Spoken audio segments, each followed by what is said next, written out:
Afternoon, everyone, and welcome to the Author's Quill. This is a new show that's going to be actually debuting today. I have John Goodwin with me. I was about to call him John Greenwald for some reason. His name stuck in my head today. John Goodwin's with me from Galaxy Press, and he's going to be joining us. Our guest tonight is Wolf Moon, and eventually Wolf will get his stuff together, and we'll have him on with us hanging out. And he's had some kind of weird update going on in his computer, so yeah, sometimes stuff happens when you're going live. It's a little weird when you go live somewhere, but that's you're going to see. This is going to be we're going to be talking about this in just a little while. I'll put it up there where y'all can see it better in a minute. But this is new book. There you go. Dun, dun, dun, dun, dun. In between now and when we get it back on to do it, we can be talking about. Yep. Well, this one. I tell you what. I'm not gonna start cussing. Just before we were about to go live, just before you called, I had a power one of those power things go out, and I'm like, "You kid!" All of a sudden, two screens go off, and one computer goes off. I'm like, "What the bleep is this?" I thought maybe it was a breaker because every now and then I'll pop a breaker because there's so much going on. And then I look down and I realize it's a power strip. I'm like, "You gotta be joking me, man!" So I had to go hunt down a power strip. And anyway, people, not y'all's problems. But this is Author's Quill. So you're going to see a lot of authors on here. Jeffrey, to answer your question, because I know you had sent it to me earlier today, I don't know. I was talking with Michelle about that. We have actually thought about maybe having a separate name for the for when we're doing illustrators and stuff like that, or artists or things like that. I don't know. We'll see. One baby step at a time. John's going to be here every few weeks hanging out with y'all, and then I know Jeffrey's going to be here every few weeks. I think Scott C's going to be here every few weeks. I haven't talked to any of the girls yet, but I'm sure one or two of them will volunteer. But more than likely, it'll be like every 6 or 7 weeks, you'll see one of us. It'll just be rotating around, and you'll see different authors. Some will be coming from Writers of the Future. Some will be coming from other places. Same thing with the illustrators. So just pay attention. We're going to be working poor Carmen to death. He'll be cussing John in a couple of weeks. John, what you let me get into this for, John? I can just hear him now. Well, Carmen's kind of laid back guys these days. And I know I drive him crazy because sometimes he has the hardest time getting hold to me. And he always calls like when I'm in the middle of a meeting. The other day he called him, I'm hanging off a scaffold. I'm like, come, you're trying to kill me, man. I'm thinking, well, I mean, you don't actually know, but and a couple of weeks before that, we were actually hanging off the side of this building, putting these little lip covers in, and he called me like 3 times. I'm like, Carmen, I'm going to kill you, man. I'm going to kill you, Carmen. I'm going to kill you. It's but it always seems like that. I always seem to get crazy, good, important calls in the middle of something I'm doing. Meetings or things like that. And Jamie Lee, yeah, those meetings are actually over with, so you ain't going to deal with that anymore. That's somebody that works with me. But anyway, when we get Wolf on in a few minutes, we're going to try send us a new email. So we're going to try that in a couple of minutes and see if we can get him on. And then once we get him on, we'll talk about his new book. John just got back from Germany and England, lucky bastard. I mean, he was over there. Wait, he was over there by himself, no less. I'm not even going to say any more than that. I'm just shutting up now. But so, how was your trip, John?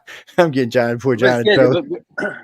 Went to the Frankfurt Book Fair, which is the biggest book show in the world, in Frankfurt, Germany, and it's actually shrunk since pre-pandemic, but there's still about 4,000 exhibitors there, and it's still pretty good. So it was pretty good in there. And so I met a bunch of. It's interesting. Publishing has changed so much over the last 3, 4, 5 years. And with the pandemic, a lot of stuff is done at home now. And there's a lot of people that took advantage of this time to retire. So when we went there, it was just a matter of meeting all new people, so it's, that's an interest. That's one of the things I wasn't anticipating was all the new relationships I need to establish with publishers, with editors, with distributors, media people. Just a lot new. So we went there to Frankfurt, and then from there went to UK, which I love. I love London. Oh, and, yeah, UK is great. Yeah, and met with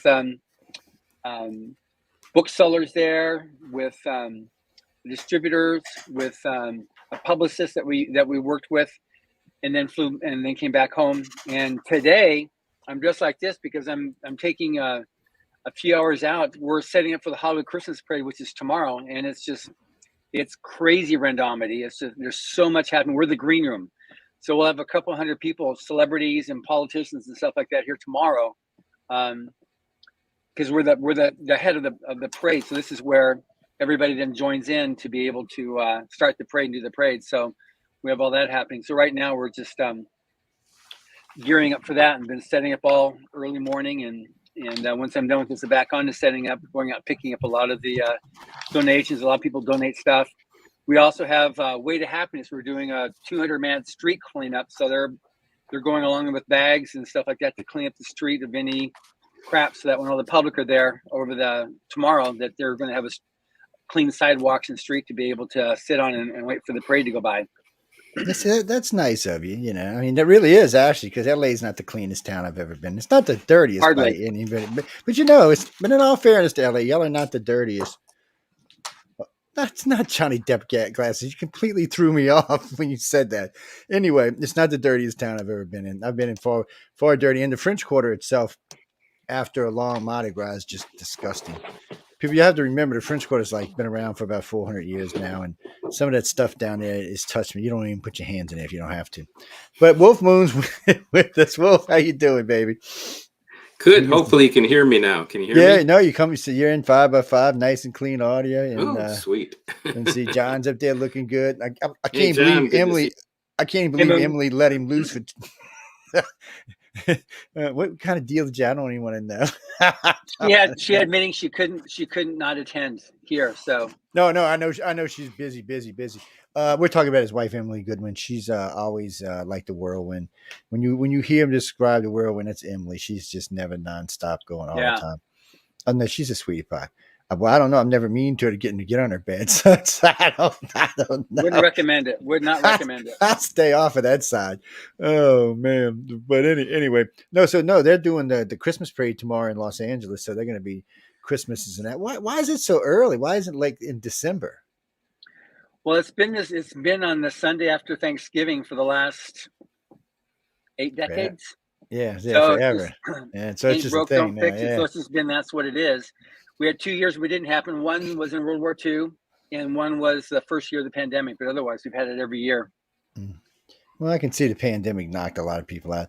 I know we lost one whole year of Mardi Gras down here thanks to the pandemic. That's a lot of money to lose too. That's just somebody said, "Oh, it's saving lives." I said, "Yeah." Well, meanwhile, all these people are starving to death. I don't know how many lives it's actually saving. Tonight's guest is Wolf, and Wolf's been on with me before. Wolf's always a lot of fun to chat with. So he's got a new book out, "How to Write a Howling Good Story." I like easy titles. I don't have to get no fancy words in here. Nothing. As you can see, it's also standing up behind me. One behind me is the one we're giving away. There's actually one sitting in front of me, so if we need to reference something, we can. But the one behind me is the one that's going to get given away before the end of the night. We're going to give that book away to somebody. Well, smart ass, I'll just sell it for $49.99. How you like that? Huh? Okay. And you can send it to Wolf. I'm just saying. Oh man. Ever since the holidays have hit, we have had some how can I say this nicely? Some ornery chat people lately. They have been just ornery as hell. Y'all need to get outside or something, or stay inside, or do I don't know, something. It's been kind of crazy. But so Wolf, so first off, man, what is it that possessed you to write this? So when I was reading through the what was it, the pamphlet you said, it's not really a pamphlet. What would you call that? Like a mini magazine.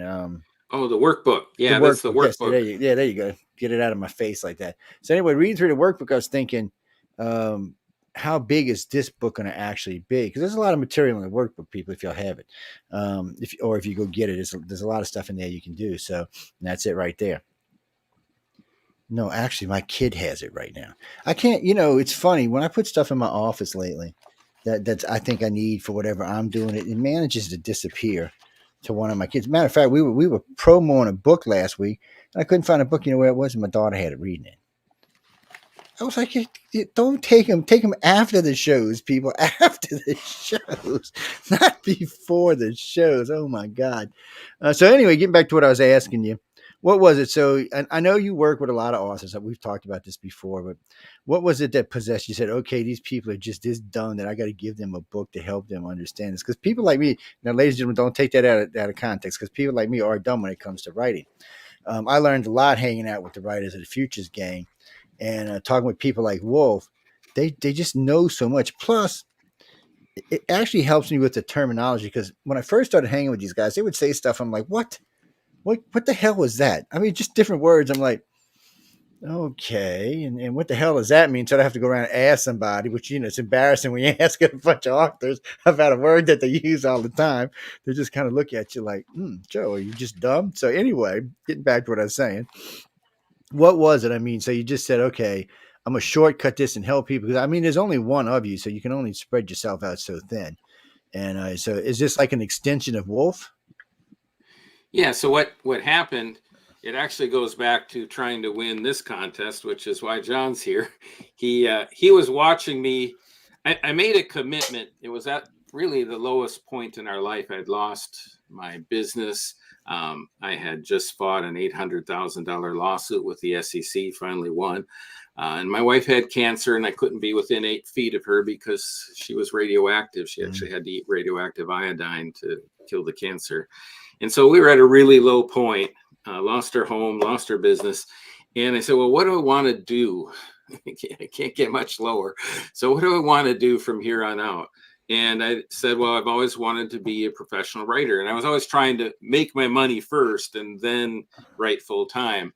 And every time I thought I just achieved that, the rug got pulled out from under us. So I said, okay, I'm going to enter Writers of the Future, because I knew so many had won not only the contest, but built their careers from the launch that they give you, because it's a beautiful launch, great exposure. And everybody knows if you win this contest, you're at a really high level of writing integrity and proficiency. And lots of my friends like Dean Wesley Smith, Nina Creaky Hoffman, Chris Rush, they had all won the contest and launched their careers through it. Dean was the first guy to walk across the stage, and he was my mentor. So I knew if I really kicked in and said, this is what I'll do, this could launch my career and change my life for me. So that was about 5.5 years ago when I won the contest. But to do that, I had to commit to writing fresh stories every single quarter, never missing a quarter. And I threw every curveball I could at them. I learned a lot of things about writing outside of my comfort zone. I stretched my imagination. I finally sent them a story that they couldn't refuse. And I got, of the 14 times I entered, 13 times I got either honorable mention, silver, semifinalist, and then finally I got my finalist in the win. So I won Writers of the Future with a story called Super Duper Moon Girl and the Amazing Moon Daughter in Writers of the Future Volume 35. Okay. And I got lots of nice comments. It won Best Story of the Year in the Critters Awards, which a couple thousand people vote in that every year. And I had my career launched. So people knew about me, which is really important. So that's what the contest does. You want to make money, it's important. Yeah, it shines a light on you. So you actually, people take notice and say, well, what is that guy writing? You need that. And that's what the contest provides for you. But I thought, well, I was in the Writers of the Future forum, and I'd watch all my fellow compatriots trying to win it. And I finally won. I thought, well, I can leave them all now and go start my career, because it takes time to keep talking with everybody and building everybody up. Or I said, I can stop and help everybody that wants to learn more and figure out how to do this in record time and not take as long as I had. I'd taken a very long time to win this contest.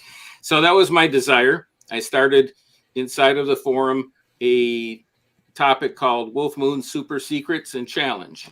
And I challenged everybody, okay, send in a story every quarter, but I want you to write a fresh story every quarter. And I did that because that's what helped me grow as a writer. And I saw so many writers just rewriting the same story over and over and over again. Yeah, just changing it. Expanding. Yeah, they just kept working on that same story, trying to perfect it.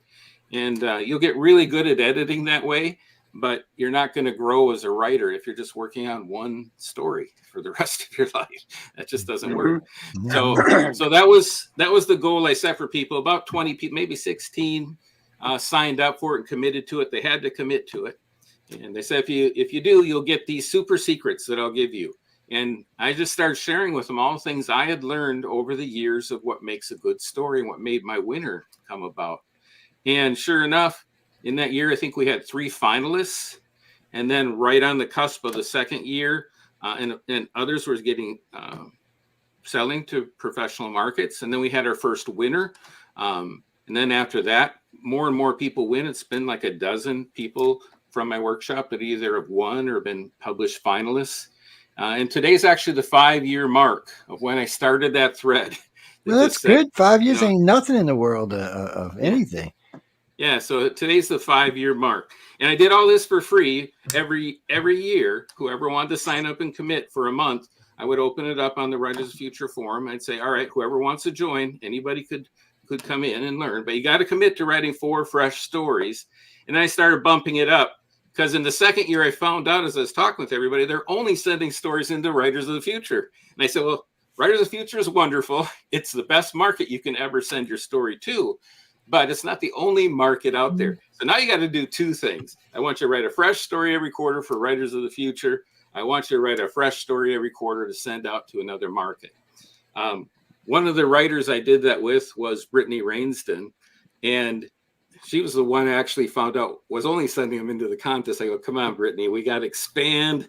This is good, but I want you to expand it into other areas. And she said, okay. I said, all right, I'm going to give you an assignment. There's an exercise I do called KYD, Kill Your Darlings, named after the late David Farland, who told that to me on a semifinalist critique. You get a nice critique from the judges when you hit semifinalists. So I used an exercise that I developed long ago to win a contest. And I said, Brittany, do 5 of these in 1 month and then send that story out that you write. And so she did. And it not only got into Deep Magic, which was a professional magazine, it also made their Best of Deep Magic and ended up in their Best of Deep Magic anthology too. And then shortly after that, her following story won Writers of the Future.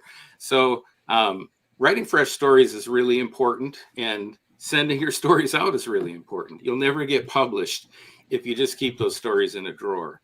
And I know people are scared to send them out.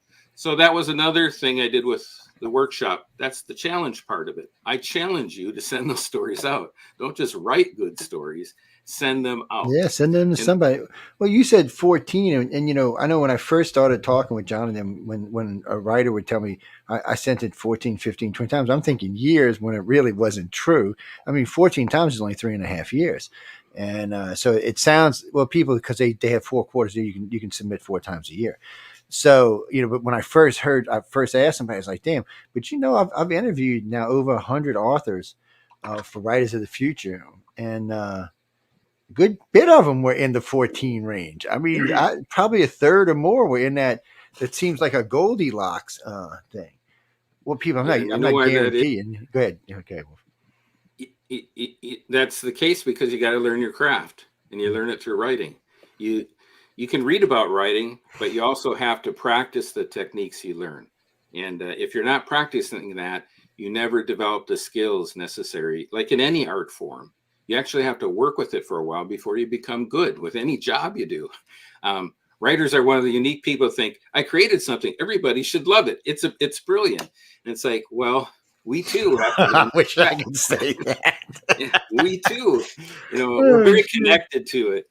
But that's unfortunately a writer hang up that all new writers think, well, I've made the most beautiful story. Why aren't they buying it? They must be blind. And no, the truth is we're apprenticing. That's why. We're apprenticing. Yeah. Well, you know, actually, they can be really good, but they've usually got some bad spots. Like they don't understand certain things that a story must have, or they overdo descriptions, or they give so much backstory at the opening that nobody will read through the story to find out all the good stuff. And so that's why I wrote the super secrets. They were tips, and I numbered them one. I don't know how many we got up to, 40, 50 of them. And I numbered them one. Okay, super secret. I actually had to back up to super secret number 0 after I was going on for a while, because I was also editing everybody's manuscripts for free in the workshop. And they didn't have the proper manuscript format, you know, and it's kind of like going to a job interview in Birkenstocks and a t-shirt, you know.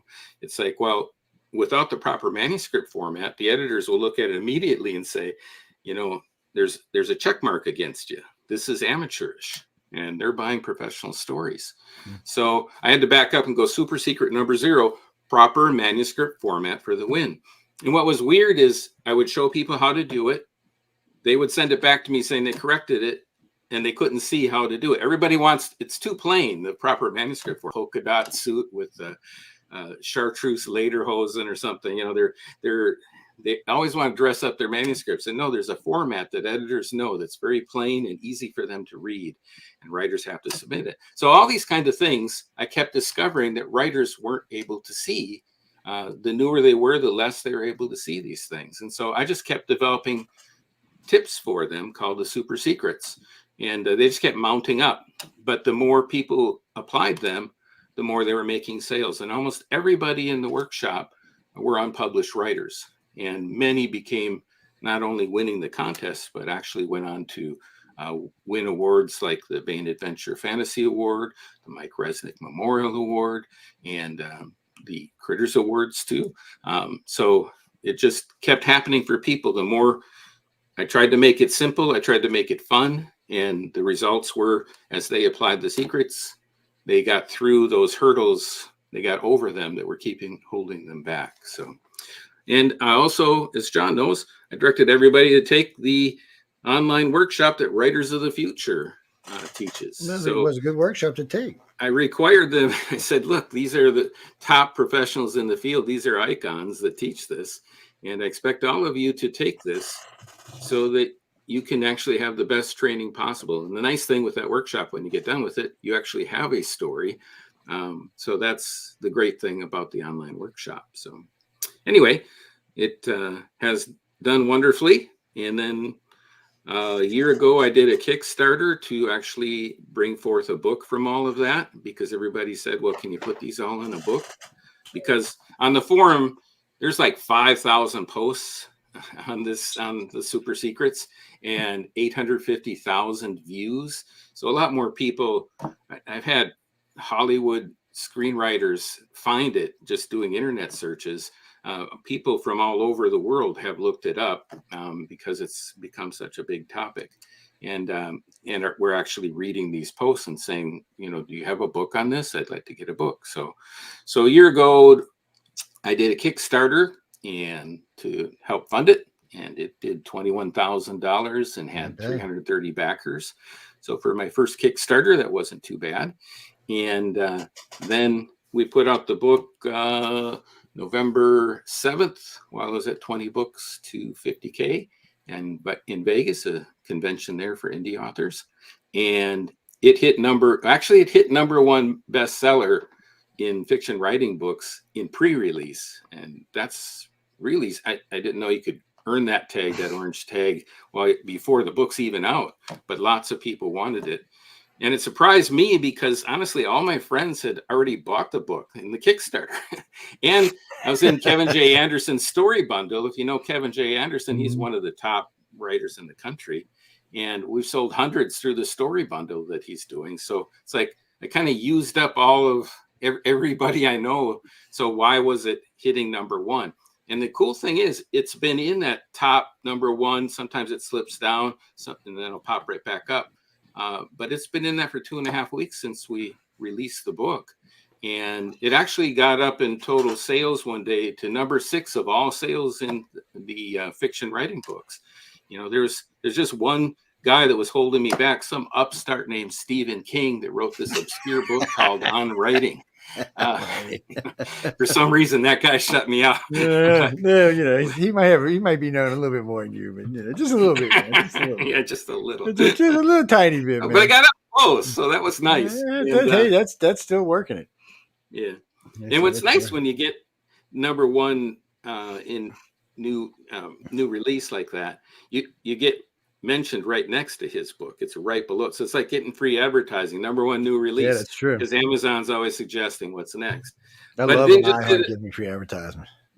Yeah, so that was nice. And then it hit with Draft to Digital, Smashwords, their weekly report. The first week it was number 4 out of all nonfiction books sold by them. So that was really cool. That was total of nonfiction, not just writing books. And hit number 1 in bestseller in Kobo as well. So, and the following week I was in the top 25 again. So that was nice, number 10. So it's been doing really well. and it's been helping a lot of writers, and that's why I wrote the book. That's what it's out there for. Y'all go get your copy. I know a lot of writers listen to this network. We have a lot of authors on the network, and we have a lot of authors that listen to the network. I didn't realize how many until I started working with John, and I started getting people writing. Oh, I'm so glad you like authors now, Joe. I'm like, what do you mean? I don't like authors. They're still a pain in the ass.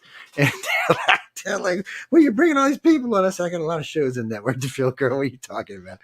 But no, we have a lot of good people come on these days, and we get a bunch of people from over at Writers of the Future that come on, and then they always do a good job when they're on. And then we get a couple from other publishing houses that come hang out with us and stuff. And it's kind of weird sometimes because, I talk to a lot of people from Writers of the Future, so I get a certain mindset when I'm talking with them because it's just the way they all conduct themselves. Now, just recently, was it Greenlee? I think it was Greenlee. We did 5 authors just recently from them, and it's just different. Let's say leave it at that, so I don't get myself in trouble. But it was they could spend some time with y'all. Is all I can say. The books were great. I'm not going to lie, but I mean they could spend some time with y'all to help out their careers.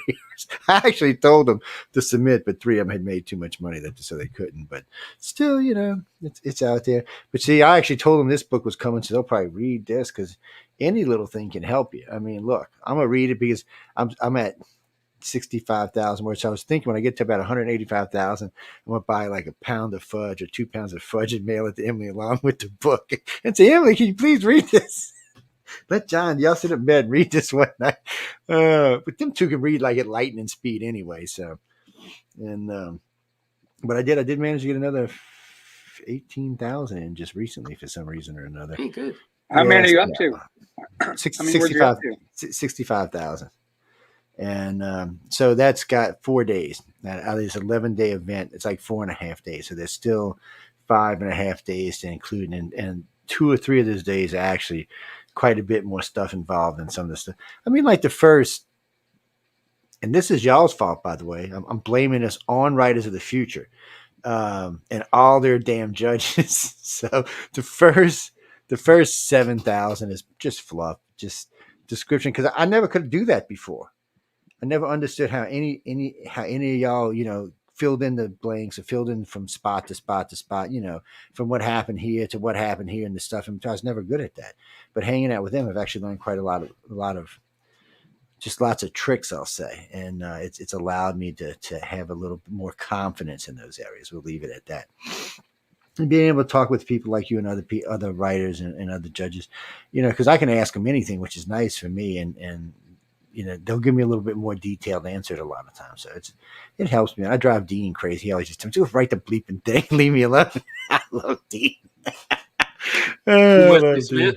Yeah, Dean Wesley Smith. Yes, he because I was asking him something a couple of weeks last time he was down there. I was asking him, he said, Joe, just go write the damn book and then bring it to me. I'm like, no, I never bring you no damn book. You're crazy. That's never gonna happen. But I just want to write one just to see if I can, because I've always been asked to write a couple of books on the research we do. So I figure if I can get this one actually done, I might be able to do the other ones, because the other ones will be easier. We've got tons and tons and tons of research and stuff to fill in. So it's just like going page to page, but this is a lot harder. This is trying to make people understand what I'm talking about, which that's hard enough to do when I'm just speaking normally. So I'm just saying, John knows he's got to put up with it all the damn time. John has learned how to speak JoJoese. Mm-hmm. About a third of the internet knows how to speak JoJoese now. A friend of mine said, "What the hell is that?" I said, "If you text me on a regular basis, you'll know what it is." My brain works entirely too fast for my fingers. That's what the real problem is. And I catch myself. So now when I'm doing writing, I have to go and I have to go back.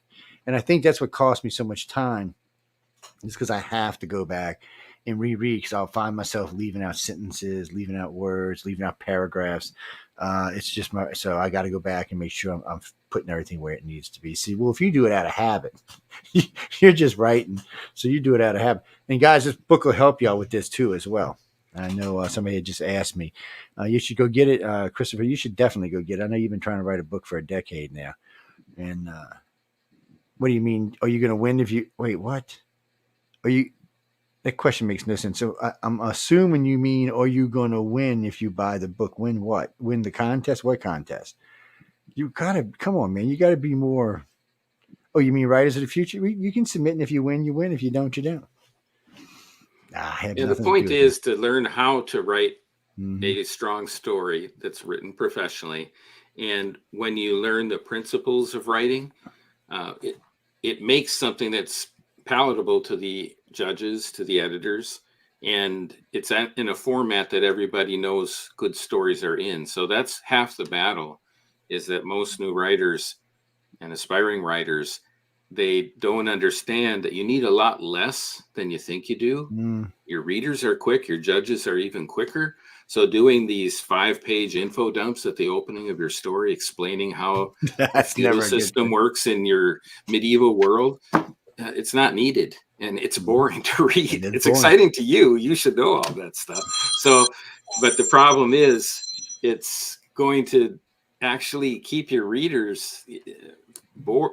The whole thing why people read is they're interested in the characters, the pace is good, and they want to find out what happens to this person. So, what's going to take place? So the sooner you can get to the story, which is about that person and the struggle that they face to get what they desire, uh, the more interested it's going to be to the judges, and certainly more interesting to the readers. So that's what I teach in how to write a Howling good story, is how do you get to that point and start at the right point, and do it with a minimal amount of words with maximum effect.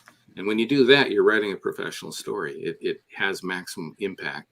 And if you can come up with an idea that's unique that everyone else hasn't told, or at least give it a new twist, well, then you're going to rise to the top, because the judges are going to say, wow, I've never seen this before, and I don't know what's going to happen.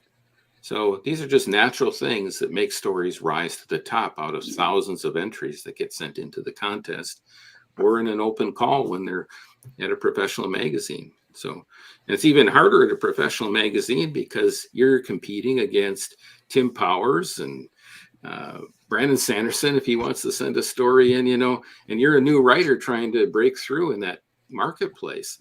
So, what's nice about Writers of the Future is you can't have sold more than 3 professional stories. You can't have been published in more than 3 professional stories. So you actually are with an easier group to win in, because you're not competing against, New York Times best-selling authors that are sending into the big magazines. So anyway, so that will help.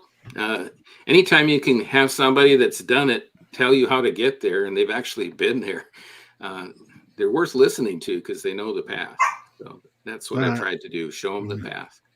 Well, no, actually, Stephanie, getting the book is kind of it will help you. I don't want to call it a cheat because you still got to work hard, but it'll save you a lot of guesswork. Well, that's the whole point. I mean, make it more fluid. We need a lot more authors out there. I mean, look, the storylines I've been watching on Netflix and Amazon and everything have just been crappy. I haven't seen much in the way of good fantasy or good sci-fi, not in like since before the COVID. And I'm getting a little aggravated with it because I'm now not even watching TV because there ain't nothing to watch. No, we need good storytellers, good book writers that people want to make movies out of or TV shows out of or whatever out of. I mean, no, not all TV shows start from books, but a lot of them do. So I just want to see something good. I don't even care what it is at this point. I'm having like sci-fi withdrawals or something. I don't know what to tell y'all, and I don't have enough Finding time to really read, so it makes it even worse. and finding good stories that uplift you and keep your interest and pique your imagination, and it's hard to find those. So many there's been a whole trend of writing dark, down, uh, just no hope futures, Yeah, dystopian, yeah, I'm not going to be and watching that. Uh, and I, that's not uplifting mankind. That's just accepting defeat. So yeah, see, I so don't want to see stuff like that. I want to see good stuff. I am watching listening to Mission Earth. I'm in book 5 that John has. I mean, I started re-listening to it the other day, and it's I don't know if I'd call it uplifting, but it's funny as hell. That's for sure. Well, Anyway, just folks find it at the current scene of planet Earth. it is Just what it is amazing how close this is to what's going on our planet today. It just cracks me up. When I was listening to something the other day, they were talking about something in New York, I guess is what they were talking about, and Yeah.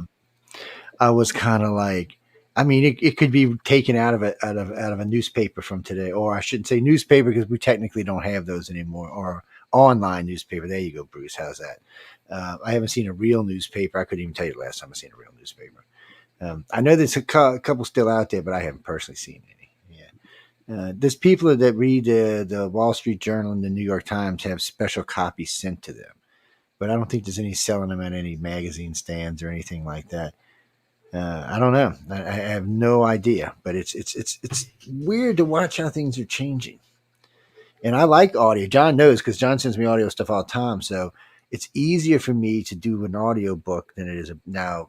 In the old days, it would have been easier to do any book because I have more time. But today, I'm driving a lot, so I just turn it on in a car, listen to it, and it'll stop when my phone rings, and it'll start when my phone goes off. So it's an easy way for me. I'm getting I'm getting all the points of a book, but I'm getting the sound effects along with it. So it kind of helps me to grasp the story a little bit better.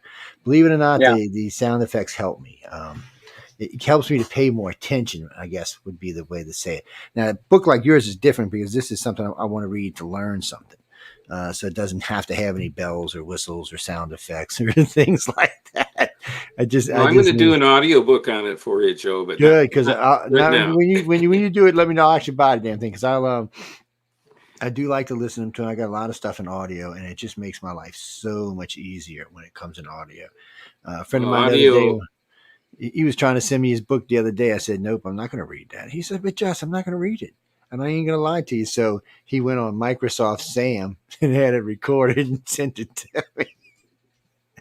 No, I'm still not going to do it. Have y'all ever heard Microsoft Sam's voice? It's not going to happen, man.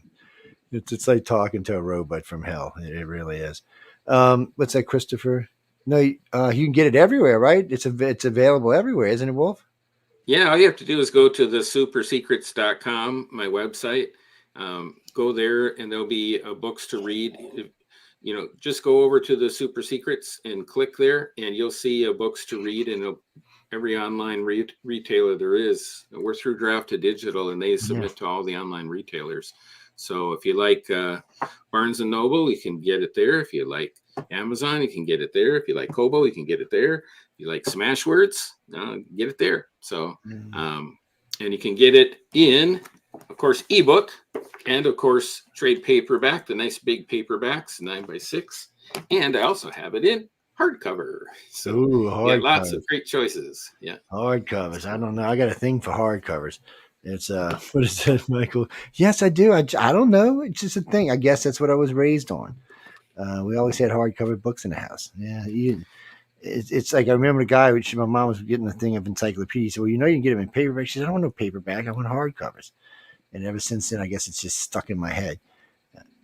It's whatever's easiest to read. People, hardcovers always cost way more than paperbacks do. So keep that in mind when you're thinking about a book. Costs twice as much to make, so that's why they cost more. Because when Anne Rice came with all her books, my wife wanted them all in hardcover. I'm like, babe, you know how much it's going to cost? I don't care. Well, if you're a collector, I have. You can see a bunch of them behind me. I have even the Easton Press leather bounds because I really, really like those. Wish I had a signed Dune. I just have the Easton Press Dune book without being signed. And then the Brandon Sanderson ones that he just did, I had to get those. That was 4 books in hardcover, and I think he did 36 million in his Kickstarter. Wasn't that what he did? 42. 42. Yeah, 42. Yeah. I remember when John told me that. I was like, just a little bit bigger than me. 42 million. She might as well just retire, write the book, and go home and retire. But you know what's cool about that? What Brandon did is he made Kickstarter realize that it wasn't just games and products that could be sold, but actually he changed the publishing industry because from what I was told, they didn't even have somebody over their book publishing division. But after Brandon showed them how much money could be made in it, Horiana Leckert was hired, and she's now over it all. I got to meet her last year at 20 Books to 50K in Vegas.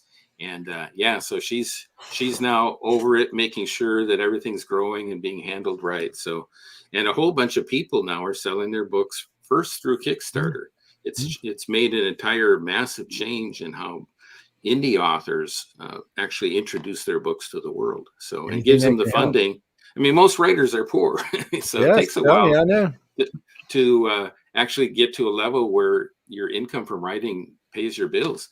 So Kickstarter is so wonderful because you can tell everybody, here's the book I'm going to make, here's the cover, here's the artist I want to use, here's the editors that I'm going to use, and I just need some help to put this together. And in return for your backing me, I'm going to give you a book. So it works out really nice, and it's a way that you can really get the funds you need to put a nice book together that's professional, as good as what you see coming out of the big five out of New York. So independent authors have had a wonderful boost through Kickstarter. So, and I might add, so in my writing group, Wolfpack Writers, David Hankins joined that. He's one of those that signed up for it. Had nothing published before he began. And in 18 months in the workshop, all of a sudden he started making sale after sale. I actually watched him write his first publishable story from an exercise in my workshop. And sure enough, he sold that to Dreamforge. And it wasn't shortly after that, just a few months later, that he won Writers of the Future with another story. And he's had story after story published. And then he did the same thing I did. He launched his story as a Kickstarter, as a novel, Death and the Taxman. And he did around $9,000 in his Kickstarter. That story got so much attention. No, I know it's it a good wasn't, story. and it wasn't even a damn winner. It's it was a winner. Well, yeah, it was a place. winner. Yeah, but you know what I meant. And okay, by the way, ladies and gentlemen, I know somebody asked me this the other day. Don't ever ask me to pick a winner or loser for writers, or for any of them for that matter. I haven't even gotten close. I'm just telling y'all. I've tried 4 times now. Nope, not even close. It's obviously I don't know what it takes for these judges to pick something. I'm trying to get in their heads, but still. Just one point, the way it works is that there's the 12 winners, but they're all 12 winners. There's a grand prize winner, but that doesn't actually set any standard for someone making it as a career as an author. So it's just how much are they willing to hustle. We give them that initial recognition, and as Wolf Moon has realized, and definitely you have too, Joe, it's like we work hard to get all the winners a leg up. I have a target of trying to book at least three media for every winner, and if they want more, that's fine. We'll do more for them. We're trying to get their face out there so that people will like, okay, good. So this is somebody that I can check with. The stats are like really unnerving. So the need to help aspiring writers and artists, there are upwards of 4 million books published each year, with 75% being self-published, roughly 3 million. The sad fact is that the average self-published author makes $1,000 annually, selling only 250 copies. So that's what you're up against. So if you have something like Writers of the Future that can give you that recognition, I'll tell you right now too, about every 2 weeks, I'll see press releases from an author newly published that says, yeah, I won honorable mention in Writers of the Future. Yeah. Anything that can get you to stand out helps with that competition of 4 million books. Anything that will help you stand out is very much appreciated. And the fact that we're now 40 years old as a contest, we're past any point of consideration like, well, is this legit? Because it's known now that it's, we know strictly that. blind judged, so the winners are chosen strictly because of the quality of their story or their art, because all the judges see is a number associated with their story and the art. So it's known out there by editors. So when someone says they put in their cover letter to their story, yeah, I won honorable mention, then they know that that's the person in the top 10%, and we get thousands of entries every quarter now. Yeah. So it means a lot. Yeah, I've known since I've been hanging out with them, I've seen them increase quite a bit, and they're just growing exponentially at this point. And so there's lots of stuff people know. You got to submit to win. I mean, I tell this, if I had $1 for every time I said this, I could retire. I could retire, probably retire John too. Really and truly, But what John's saying is there's a lot of friendly press. Okay, it's not hostile Yeah. press; it's Yeah. friendly press. You're gonna find a lot of people like me. You're gonna find way bigger press than myself out there. When we went to Gala this past year, they had some pretty big press out there. This is friendly press. These people are not here to hatchet you up. They're not here to beat you up. They're just simply here to put you out there. So missing stuff like that is it just costs you, because the amount of press that you would have to, in order to get this kind of press, and if you paid for it, you'd be, well, in the poorhouse. Yeah. Frankly, you're just not going to get that. Even I'm not that cheap, people. So in order to get that kind of press, you have to win. Well, And and you're I mean, also it in a was a best-selling anthology. yes, So right. they sign you up at Barnes and Noble to do a signing. You get your first signing, like just like all the other big pros, the New York Times bestsellers. They set you up at Barnes and Nobles and other bookstores to actually sign books and sell books. So you right away at the beginning of your career, whenever you launch with them, you've already got established, best-selling author, because it becomes a #1 best-selling anthology. And then you also get a book signing at Barnes and Noble or other places. They set all this up for you. You don't have to go do all this. They've got a team of people that are arranging all this Mhm. for you. So Right. all it can do is help elevate you. That's Yes, and what the let's contest not does. forget Fan X and Dragon Con and all the rest of the ones that they're at. So they're at San Diego Con, they're at Dragon Con. So a lot of times you'll see people working the tables. They'll be there signing books, or illustrators. I like to harass them. I like to stop by and harass them real quick. Hey, what are y'all doing here? Let me harass y'all. It's But I do every year I've gone. They've always got authors at the tables working the tables. So, guys, these are freebie things that you'd have to pay. Do you know how much it is to get a table at Dragon Con, people? Do y'all have any idea? If you was a lonely little author who's barely making it at Dragon Con, you might break even if you're lucky. So you better take the freebies first before you go start paying the big money to go sit around or I was know going that to your share books are something on popular. that with you, Joe. Okay. At the gala, which the galas are like the Oscars. I mean, they are the Yes, Oscars of they're science fiction fabulous. fantasy. It's absolutely spectacular. You get picked up in a white Hummer limo right on Hollywood Boulevard. You walk out and step onto these. So, I mean, it does so much to your mind to believe as all this is happening to you. It's very surreal while you're going through it, but it sticks with you. But the other thing is, at the gala, they have all of the top publishing people, like Toni Weisskopf from Baen was there. I got to visit with her. Um, Sitting next to me at the table at the banquet was Blake Castleman, who at the time was over programming for FanX Salt Lake. And later on, Blake said, "Hey, would you like to be a special writer guest for FanX?" And I said, "Sure." And so they had me out. And I mean, that year they covered my hotel, they covered my booth space, covered some meals for me. Yeah, well, if you're good, Um, they will. so, That's the thing. so I got to do presentations there. I got to set up my booth and actually sell my workbook from there. Sold hundreds of copies. Oh, let's say 150 copies in 2 weeks because I went to FanX. Also sold 35 Writers of Future, volume 35 there. So, I mean, these are just pluses that happen because they bring the right people together. Oh, and then, like, you get to know people like Kevin J. Anderson. Well, Kevin J. Anderson just did a story bundle for NaNoWriMo. And guess what? He invited me to be in it. so my book got to be in that. Hundreds of people got the book through the story bundle. So it helps make connections for you that as a new beginning sprout, you have no way of accessing all It's of that. true. But Writers of the Future puts things they put all, it's like the right ingredients in the petri dish. So if you want to grow, you can grow as fast and as big as you want because they brought it all together to help you succeed. And if you are able to make connections and visit, make friends, well, they're going to remember you and they're going to remember your story and they're going to remember you're a winner and they'll help you out. So even my quote on the front of the book, it's from Rob Sawyer, Hugo Award-winning author of the Oppenheimer Alternative. Okay, he's considered the dean of Canadian science fiction fantasy. He was given a Grand Master Award from Writers of the Future just last year, wasn't it, John? Yes. Yeah. And so you get to rub shoulders. I rode in the limo with him. We had a great discussion, him and Kevin J. Anderson.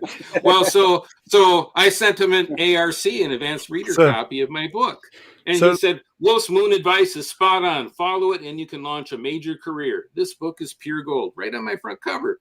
Well, that's because of Writers of the Future. I have no access to him, except maybe I've met him once really briefly in a hallway at Norwestcon.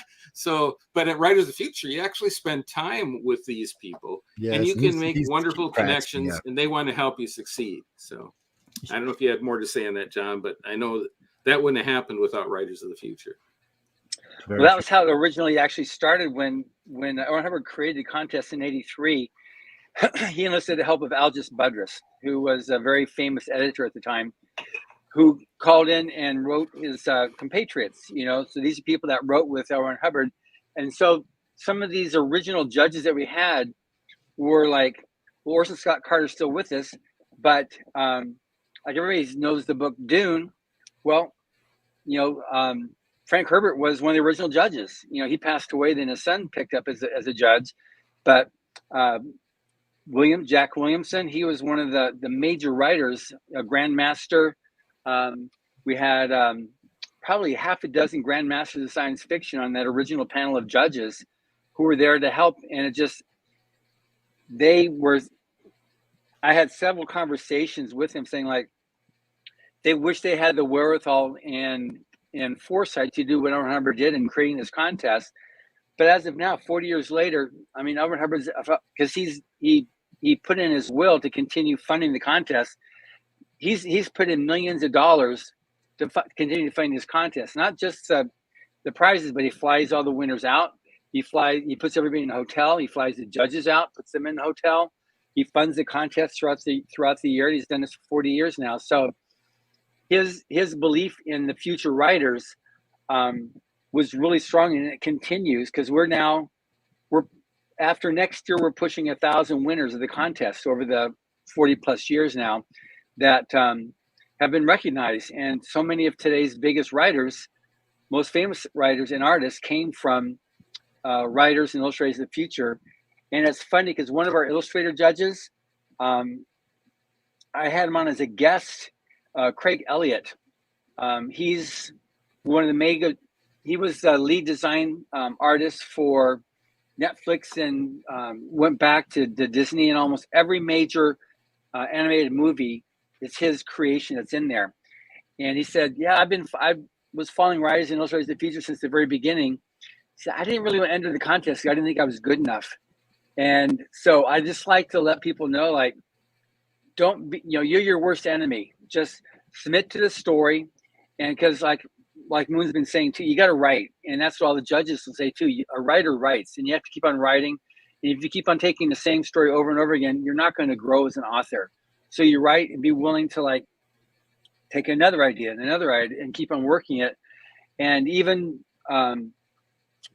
most of our judges said they've varied between 500,000 and 1 million words. Just be willing to throw away the first 500,000 to 1 million words as you build your voice. Don't worry about, I'm not good enough, I'm not this. Just keep on writing, and you'll build your own voice. Hubbard got to the point where he was writing 100,000 words a month, and his composition speed was over 90 words a minute. He was like really, really fast. And but he did it because he was writing since he was in high school. He was a high school newspaper editor. So he is, you're right. And I know, Moon, you won that competition when you were like 3 years old or something. Yeah, when I was 15, I won the Scholastic Art and Writing Awards. There you go. Yeah. For high school kids and junior high kids, it's like winning Writers of the Future when you're older. Yeah. And actually, Stephen King was first discovered through it. Joyce Carol Oates, John Updike, they all came from that contest. That was their first big sale.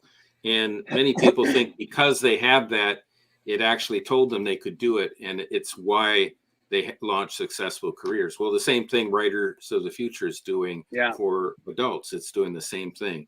So that initial boost like that can really help you believe. And that's the number one thing. Besides doing all the work, in order to keep doing that work, you got to believe that it will take you somewhere. So these contests really help you. And a lot of people too, a lot of writers and artists don't believe that they're good enough. They're like, because it's a very lonely profession. You're in your closet, or you're in your basement, or wherever you are that you do your work. You're there, and it's something that, is this good enough? And so, mom or wife or husband is like, oh yeah, this is great. This is wonderful. They're not paying money for it. So you got to make sure that you're you need that vote of confidence, which winning a contest like especially like Writers of the Future will provide, because what you're up against, and it's strictly based on merit. So you're going to be there competing against a lot of other aspiring writers and or artists. So it's something that you need to, like, it helps break you out of that shell, like, oh no, I'm an imposter. It gets talked about a lot. I've had a lot of them on my podcast, the imposter syndrome. Like, okay, I'm not really this famous author. It was just a fluke, that I did really well here. So it's funny. I'll be interviewing Barbara Lund in a couple of weeks. She was a grand prize winner of Rise of the Future a few years ago. A lovely lady and amazing author. And that's she was like, oh no, she wasn't that vote of confidence. She had it, and she wrote a lot of books, but then to get out there and do the social media, like, you've got the hustle drill down, Moon. You go out there and you're not afraid to go out there and do this.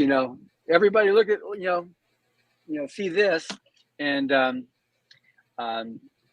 it's just, you gotta be willing to do that. And if you're not willing to do that, it adds a little bit more runway to your success. Guaranteed success. If you're a good writer, if you put it there, they won't necessarily come. Field of Dreams it was great for a movie, 15 years ago, 20 years ago, but it's not real life, especially now, like I said, 4 million authors trying to get their stuff out there. You got a lot of competition. So you need something that's going to be able to, you need a good book, but you also need to get out there and have something that's going to help you get your face and your story in front of others. Yeah, and that's the beauty of the contest is, and honestly, that's the genius of L. Ron Hubbard when he saw that big names were taking up all of the atmosphere in all the magazines, which is the way you used to be able to break in. But suddenly magazines, in order to sell copies, they need to put big names on the covers. That's right. And new writers, if they're writing, and new writers tend to write longer stories, well, who's going to sell more, Ray Bradbury on the cover or some unknown writer's name on the cover, And right away, sorry, good story, but I got Ray Bradbury here. I got Nancy Kress here. I've got Tim Powers here. So it was shutting out a whole bunch of people that were very good writers. And Mike Resnick saw the same thing. So he started his magazine, Galaxy's Edge, to do the exact same thing, to give more ability for the newer writers to have some breathing room where people could actually see the spotlight shining down. They actually got put in and would actually get on covers and get known. So, and that's a lot of what this is. There are many good writers out there, excellent writers, but to get seen is very, very hard. And the only way you're going to get seen is if you get published. So, well, I mean, how many writers?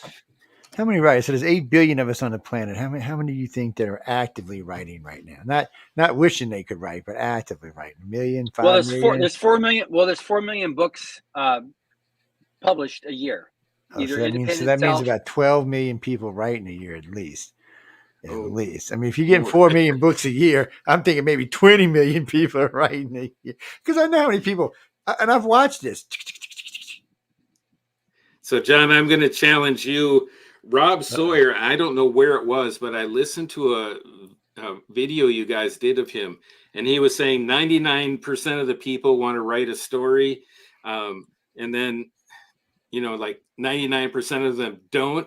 And he was going through all of and he went out and out and out, and he said, when you finally do actually finish the story, you're like 1 in 10,000 or something. And it was really good to listen to him, because everybody wants to write, because we can write. Many people want to tell stories, but then to actually get to the point of actually putting words on the page was such a high percentage, then actually finishing what you write was such a high percentage, then finally getting published. He went through all the odds of that. It was a really good piece. I wish I knew where it was at, but if you can find that, I'm not share sure, but that. yeah. It was, but that's it was one thing wonderful. too. That's one of the reasons why we also did this online writing course too, that you mentioned earlier in this interview, just that it walks the person through all the way for like, well, how do I even start a story? How do I come up with an idea? How do I, develop, in the middle and the end? And because we have Orson Scott Card, Tim Powers, and Dave Wolverton, all three doing videos, just talking directly to you. They're not like talking to a group. It's like, my looking at you right now, talking to you, is how we recorded it intentionally. Plus about the dozen articles that Elmer Hubbard wrote to be able to help the aspiring writers. So with this happening, you've got all the steps you need to take to get a story completed, that you can actually write a story. If you do it all, right, Joe?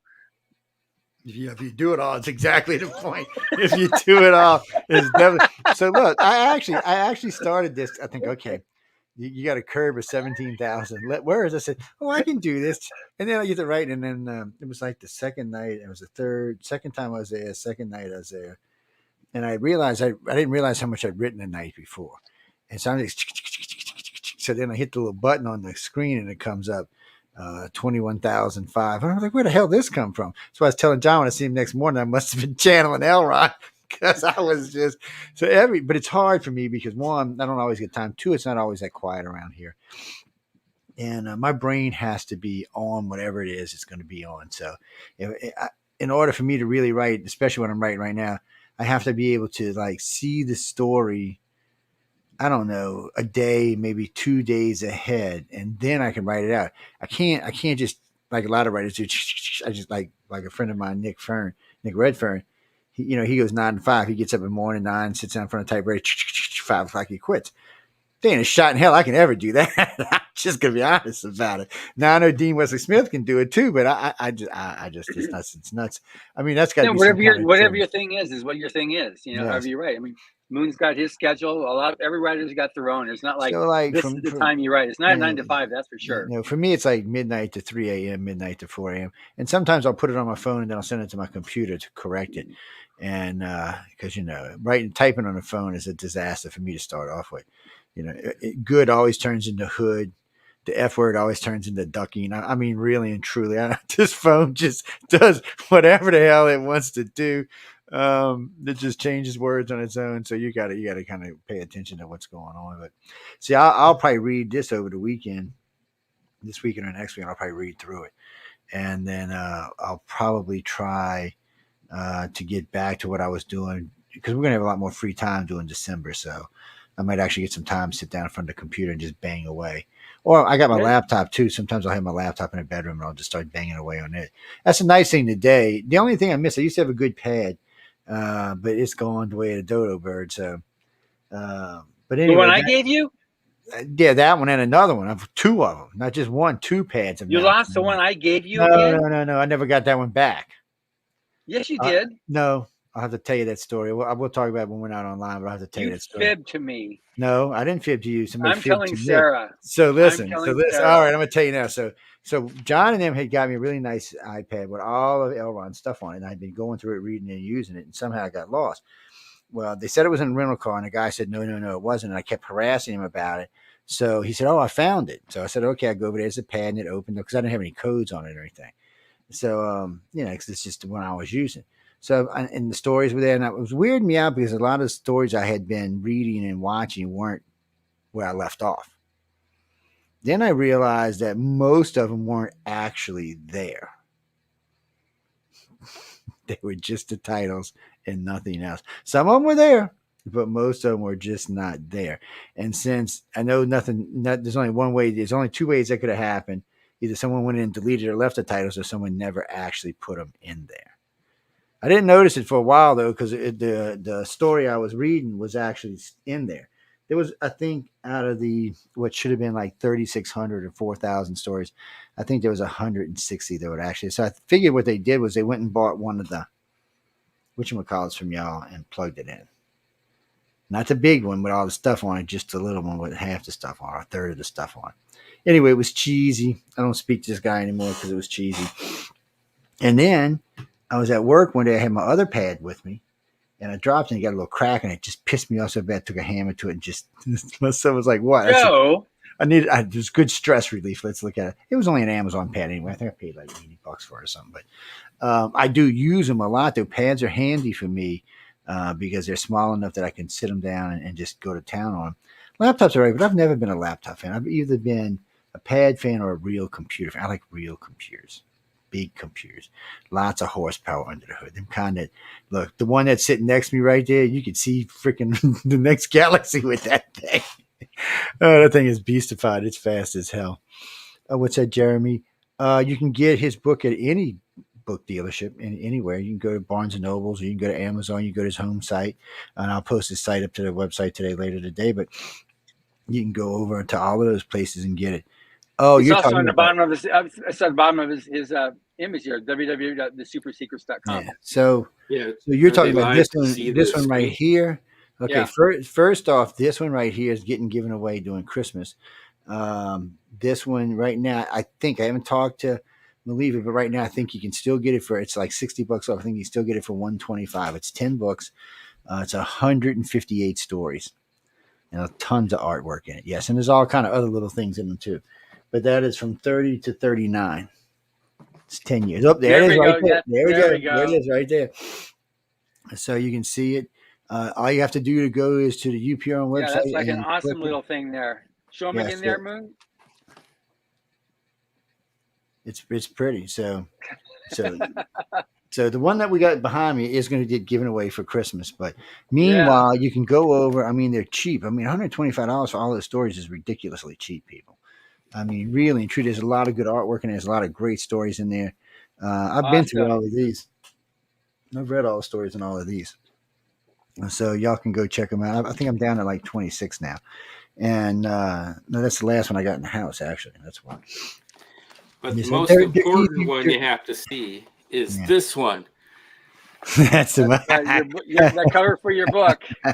Yeah, volume 35. You know what's so cool about that? I actually met Bob Eggleton. So this is his art, everybody. So, well, I lost some books. Anyway, that's his art. I actually met him at a Nebula Awards once, and I said, Bob, my goal has always been to get your art on the front cover of a book. I love your art. And he said, well, you can always talk to a publisher and see if they will pay to have an original by me. When I won Writers of the Future, guess what? On the cover of my book was Bob Eggleton's art of the one I was in. So I got another dream fulfilled by winning Writers of the Future. Yeah, so there you go. he's a very excellent artist, very famous. that Jimmy, was Mr. Another Reed. joy. Now we start giving books away December 1st. We start giving lightsabers away December 2nd. So we got a bunch of stuff we're going to give away. I got to go through and see. Right now, currently, I got about 400 books in the house, and I got to go see what we're going to give away. I don't know. I don't think I got any. I got to look and see. I know what you're talking about, but I don't think I have any of them left from last year. I'll look and see. I got to go through my last year's stock and see. Now, this one behind me, the one you see up there, the one the lightsaber is pointing at, that one we're giving away in about 15 minutes. So y'all can send that one. And My gift to you. this is my personal lightsaber. Y'all cannot have this. And but you can get these. He's going to give away 42. Mark said he's going to give away 42 this year. And well, you know what's interesting about this company is I thought they were out of New York City but they have two branches in the United States. The company itself is actually out of England. Yes, I didn't know that. No, I did not know that. None of them had an accent. Well, how do you know? Usually, if somebody's got an accent, I can say, where are you from? But these guys didn't have an accent. So I think that's where the home company is. But the people who handle this are all out of the United States, yeah. So he didn't tell me. He hadn't given me a list of the 42 yet, but he'll send me a list probably this weekend of which ones they're going to be. I know they're going to be some Kylo Rens. I know there's going to be some Luke Skywalkers. I know, and pretty much, if there was a famous Jedi person, they'll be giving away at least one of them. Yeah, I think that's why he's giving away 42 this year. And so now they made a lot of money. Jedi Joe. They need to make a Jedi Joe version. Yes, they have a Jedi Joe version. Actually, it's not this one either. They actually have one on the thing. It says Jedi Joe on it. I know. I should have bought it. No, you buy it, give it to me free. Ain't buying a damn thing. Do you have any ideas how much? Even this one, which is a cheap one, is like $200. That's an oxymoron. Nothing cheap is not $200. Well, it's a. I guess it's true. Inexpensive. They're great. They're good quality lightsabers. Yeah, secret now. While we're on this subject, a secret. Now, listen, y'all can hear. See, I'm beating this lightsaber. Okay, be sure. If you're just going to hang it on a wall, you can keep the glass tube, the ones it comes with.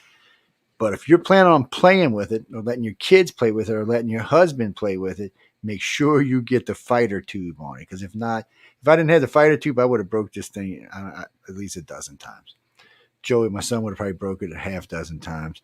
My dogs would have probably broke it 3 or 4 times. It's so they have the reason they make these is because they have contests where you can go fight with your lightsaber. Yes. Oh yeah, y'all, you didn't know that, people? Oh yeah, they're all over the United States, and you can go get your lightsaber and go over there and fight with them. And you'd be out there. Yes, okay. I don't want to really see that because I'll just laugh my ass off the entire time. But so we're giving this away, and we're giving away books, and then Folgers is giving away some stuff with us, and Carnation may be giving away a trip to I think to California. So we'll see how all that goes.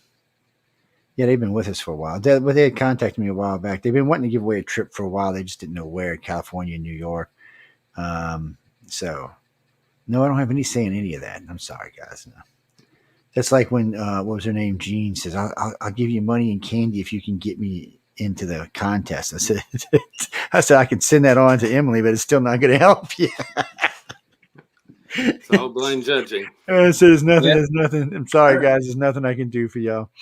It's actually one of the purest judging systems I've ever seen because you send your stories in without your name on them, and it gets put into a system where you're just a number, and then the first readers go through it and they send it up to the coordinating judge, and then she doesn't have any names. She's just judging purely on how good is the story. Does it grab her attention? And then she doesn't get to, she chooses 8, and then she sends those 8 off to another panel of randomly selected judges for the contest, and they don't see anything either. It's still numbers. They're just choosing from the 8, rating which ones they feel are number 1, 2, 3, and then finally gets sent back to Joni Labaki, the coordinator, and she has to actually go into the system and find out what name that number was originally signed to by the computer. So I mean, it's a pure system of making sure there's no favoritism being shown, purely on merit. And again, I really appreciate that about the contest. This goes when you win Rise of the Future, you actually won. Yeah, by your ability to write a great story. By your peers. But like Wulf said earlier, you need. So I've talked to these judges and the coordinating judges and everybody. So you need to, when you're writing this story, those first 5 pages are crucial. I'm just telling you guys. I don't even know how to explain it any better than that. You better have something on those first 5 pages that grabs their attention. You got to remember, there's a lot of books they have to read. It's not like they're reading just 12 books or looking at 12 pieces of artwork. There's a lot more than that comes in. So you've got to give them a reason to carry on to the rest of that story. I'm just being honest with y'all. See, they can't be because they got to be nice, but I don't have to be nice. So, I've talked with this about the judges on a couple of occasions, and they all tell me the same thing. You need to, first, second, third, fourth page, there needs to be something. And I've noticed now when I read these, there is. It doesn't have to be a lot. It just has to be enough to make you over the hump to read the rest of the book. You need to have the hook, and it also has to have some form of science fiction or fantasy. It's got to have some speculative fiction part to it. Otherwise, it can be a great story, but if there's no science fiction or fantasy, then it doesn't qualify for at least this contest. So I'm just being honest with y'all. That way, you're not, because like Will said earlier, if you start, writing out how your math's going to work in your first 4 pages, you're not going to win. Even if your story is great, you're just not going to win. That's actually in the book, that rule. I have a 5-page rule. I didn't come up with it. David Farland was the one that talked about in the first 5 pages, your character better be established, have the problem hit them, and be ready to start their journey. So the inciting incident has to happen, and they have to be packed up, ready to go by the end of page 5. So that was his rule, and he wrote about that in his tips that he used to do. And it's a really good rule to follow, whether you're submitting to Writers of the Future, whether you're submitting to other magazines. So what you talked about, Joe, is exactly right. I talk about that in my book. And even on the first page, if there's certain tricks that you can do to make sure they'll read to the next page and then the next. And I talk about that as well. And then finally, even your title. I have a whole section on title is your first hook. A rose by any other name is not just as sweet. Your title, Dave used to say, David Farland, the former judge of the contest, the coordinating judge, he used to say he could tell a winner just by the title. And he said, if it was intriguing, it almost always meant what followed was intriguing as well. And so even your title, working on titles, which I talk about in my book, how to make sure that you have a title that hooks, making interesting titles that hook, because that's really where your story opens, with the title. So if you can hook them right then, half your battle's over. They're already like, this is interesting. I wonder what this is going to be about. So like my title, Super Duper Moon Girl and the Amazing Moon Dawdler. I actually sat there to get my title for my winner. I actually looked at a whole bunch of Nebula and Hugo winners and noticed that they all had crazy, weird, different titles, but they intrigued you and they hooked you. And I said, okay, I'm going to think up my own. I called it back then the crazy title exercise. I teach a workshop on it, but now I just call it the intriguing title exercise, because you don't have to go crazy, but you do have to be intriguing. And that's where my winner came from. I spent an afternoon looking at all the different titles out there, and I said, all right, what would be a good title for my story that would actually make those judges sit up and go, I want to read this. And I had started with, well, I'm going to have a girl on the moon. Let's call her Moon Girl. Well, that's not interesting enough. Let's call her Super Duper Moon Girl. Okay. And so she's going to be on the moon. She's going to wear a cape. She's going to use that cape to hide her disability, to deal with that. And then it was like, okay, who's her companion? She needs something else. And I go, oh, a moon dawdler, because my grandma made a little toy for me when I was a kid, and she called it the moon dawdler and said he lived on the moon. And so that's where I came up with Moon Dawdler. But that still wasn't enough. I go, let's make him the Amazing Moon Dawdler. And then I put it all together, Super Duper Moon Girl and the Amazing Moon Dawdler. And I had my title. That was it. I mean, that's where the whole story began. And the very interesting thing, I forget who announced me,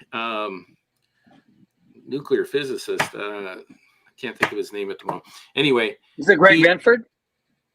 Yeah, Gregory Benford. Yeah. So when he was introducing my story at the stage at Writers of the Future, he read the title, Super Duper Moon Girl and the Amazing Moon Dawdler by Wolf Moon. Everybody laughed.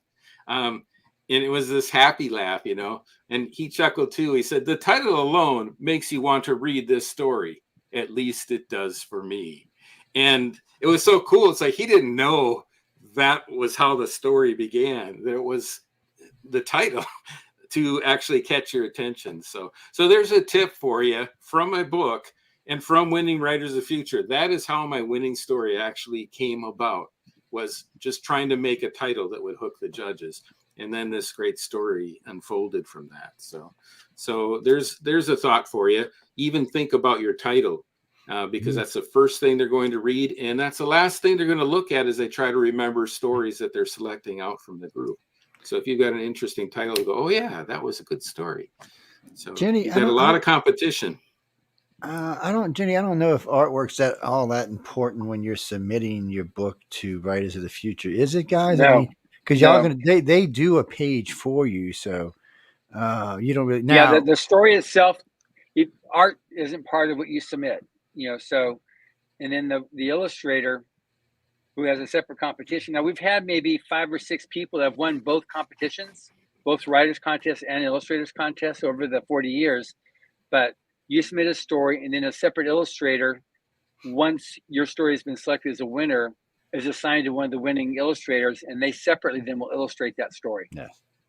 Yes. Now, once it's out on the road, that's different. I mean, covers are important once you're on a book stand somewhere. But well, no, I personally, and I should not admit to this, but I have personally bought books because of the cover, and then going, "What the bleep did I buy this for?" And then I bought books because of the cover that were fabulously good. So I can't tell you why, guys. I couldn't tell the difference, to be honest. I've seen some great covers on some bad books, and I've seen some great covers on some fabulous books. So I don't know, but yeah, cover sells books. So, even if I bought the crappy one, it was still making sales, wasn't it? Now, Yep. wouldn't buy again from that author, but still, that's just one of those things. All that stuff's important. You learn all that. If you win at Writers in the Future, you learn all of that stuff. Yeah, all of that stuff you learn. And Wolf's got the book here. It'll teach you a lot of it yourself. So I would not, unless you're like a talented artist, I would This is not. cute. It's in there. Anyway, get back to what I was saying. If it measured like an outstanding author, illustrator, I would not do my own illustrations for. I don't even do my own illustrations for the radio station. I usually have somebody else do them. And yeah, we have somebody else do. Matter of fact, I was harassing Tom Wood to do something for me in the near future. Yeah, no, he's That'd be good. expensive, man. Jesus, that boy's expensive. I told him He did the fire dragon on the last issue, didn't he? I told him, but we Yeah. friends, Tom. But we Yeah. friends. Yeah. There's a lot of stuff going on. So probably on this show in the future, I've talked with Tom with Tom Woods about this, and I've talked to now why does his head go out of my brain? Oh man, I love this old guy, and I can't remember his name for nothing now. Oh, Larry? Yeah, Larry Elmore? Larry Elmore. So I've talked to him. I talked to April. I talked to three illustrators and 2 winners. So I want to get 4 and 4, and we're gonna have a dragon on contest. And we're going to see who can draw the best dragon. Tom wanted in on it. I had told Tom that I didn't think he wanted in on it, but he said, I want in on it. I said, okay. Because it all started with Larry and somebody else we were talking at night. And they were going back and forth about who had the best dragon. I said, well, we can find out. We can do a little contest. I said, maybe we'll do it for, maybe we'll do like a donation contest or something and give it to charity since it's the holidays or something. I don't know. But anyway, that's up and coming too. What's that, Glinda? No, John's the boss. He's not an author. He's a boss. He's the boss. Yes. No, he's the boss. No, she did 2 boss. I didn't say that. She because she can't hear me right now, so I can say that. But she number 2 boss. No, I ain't gonna tell her that. Hell no. Who you talking? I'm not telling her nothing like that. I'm like, yes, and I love you, baby. No, she is a sweetie. She is not mean at all. She is a sweetie pie. How her and Joni and the rest of them do what they do without losing their minds is beyond me. Because there's a couple of times I'd be like, you better get the bleep away from me. But they're not. They're actually very professional and very nice. No, I don't know. They might go to the hotel room and scream their brains out. I'm not there, so I don't know. All I can tell you is on the floor when everything's going on, and there's a lot going on. I don't want to take it away from anything. Even when there's classes going on, there's other things going on. And me and John might be harassing people even when there's classes going on. So there's just a lot to keep up with. And, it's like the 24-hour story. That's always fun. Those kind of things are great. There's just a lot of stuff you're going to learn. And whether you're an illustrator or an author. And if you're both, well, like who's one? Larry Lazarus is both. He's an illustrator and an author. That's, yes, that's Echo's husband. Mm-hmm. I call him Mr. Churning. That's what I call him. And, well, Echo's the boss. Don't even think she's not. She's the boss. I don't give her no trouble either. She's a sweetie pie too. No, they're all great. So if you win, whether you're an illustrator or a writer, you'll get to meet all of these people. Yeah. Mm-hmm. All of them. And they're all great people. So I've never met anybody there that was hard to talk to. Shit, half time they invite you to lunch with them.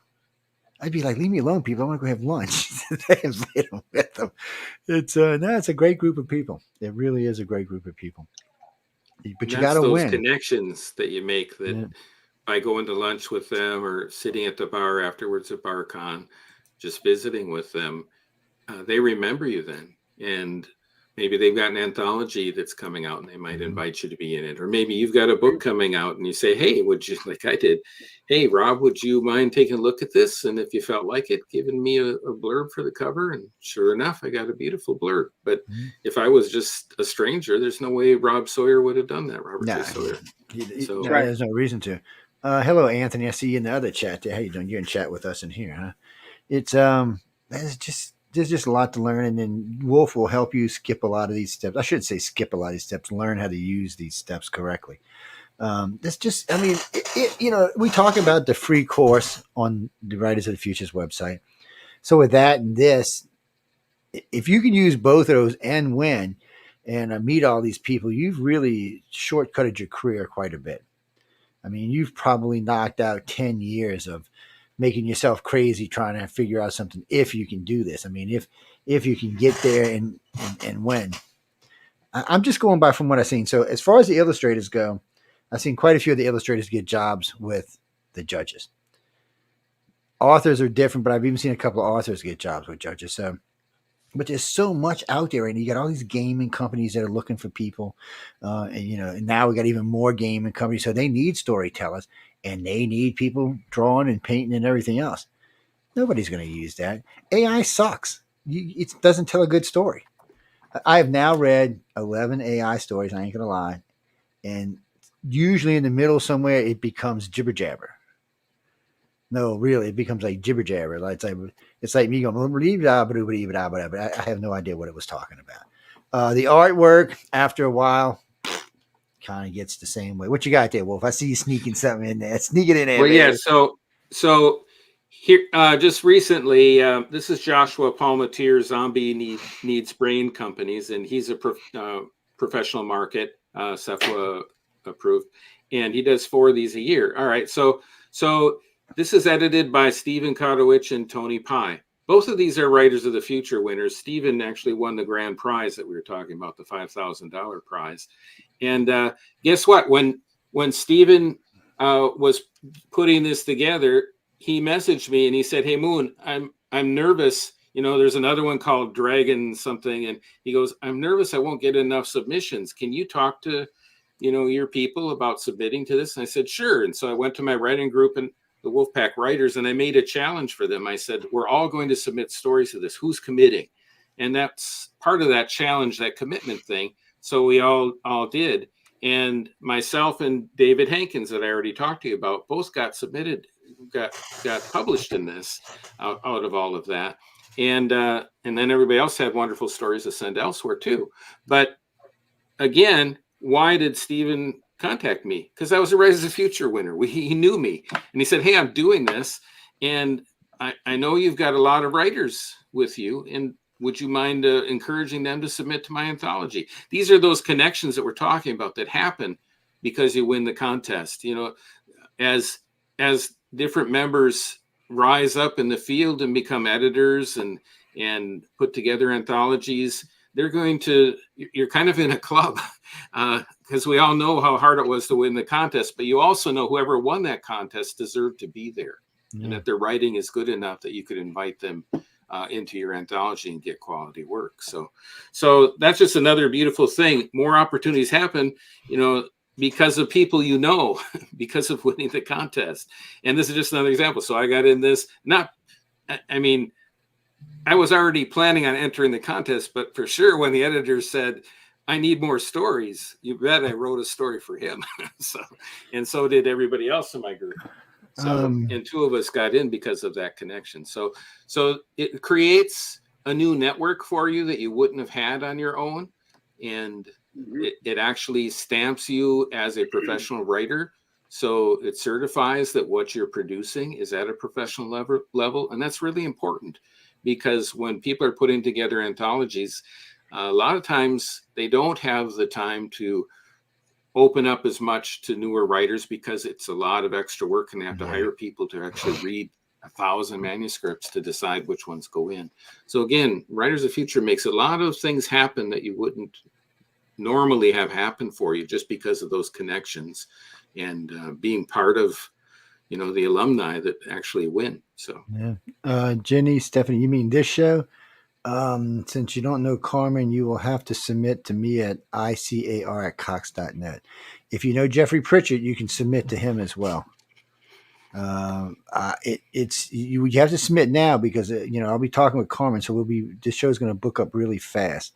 Um, no, you have to be a published author. You mean you don't have a book out yet, and you want to introduce your book? You know what? Send me the information on it, and I'll give it to one of our readers, and they can tell me. But generally, it's going to be published authors or published illustrators, because there's a lot of y'all out there that we're just trying to give everybody an uplifting hand. Is all we're doing. Whether it's Right. one listener or five, because we don't even know. John and I were talking this earlier. We don't even know what the listenership of the show is going to be yet. It might be 5 listeners, it might be 500,000. I know it'll be featured in the featured category, so I know there'll be at least 200,000 going to get to it sooner or later.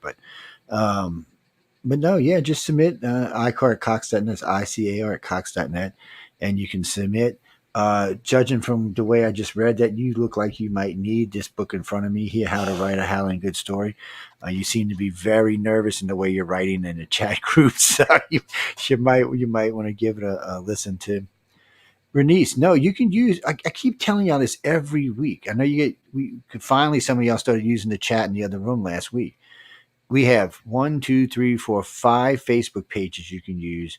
You can also use 2 YouTubes, a Twitter, and Roku. Well, you can't chat on Roku, but you can use everybody else.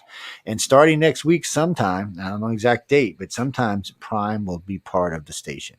So yeah, we'll be able to pick some on Prime. I haven't, and y'all can write into this. I haven't decided what I'm going to name this the Prime station. Is it going to be United Public TV, or is it going to be UFO Paranormal TV? So if you got any preferences, write to me at icar@cox.net. I'm leaning towards the United Public, but we'll see. I still haven't talked with my station manager yet, and she's got a lot of pull at how this is going to go. Huh? No, she already said she's going to beat John up. I don't know what John did her. She said, "I'm going to bust him up." I was like, "Damn, don't be hurting John now. Leave him alone." No, it's Michelle DeRoche is the station man. She hosts the Outer Realm on 2 nights. She's a sweetheart. She didn't say that. You stop saying those things she about is her. evil. She is an evil. Sweetheart. She is evil. Y'all just don't know. We getting close. I love Michelle. She is evil. No, she's a great manager. She's almost got this side of the station full, so we might be a split coming up real soon. But that's when we do that. I'll let everybody know. Well, it'll be strictly UFO Paranormal Radio and strictly United Public Radio, and those shows that go into each category will be there. Right now, we're mixed, and both stations are together, and all the shows are mixed together. A variety section, whatever we're doing is there, so you can go see them. But more than likely, here in the near future, shows like this one and John's and News on the Flip Side, and some of the Help Yourself shows and all will probably get moved to the other network. Just a heads up. I would say before summer. I go to visit them in April. It might even be done before then. It would be nice to debut it while we're out there.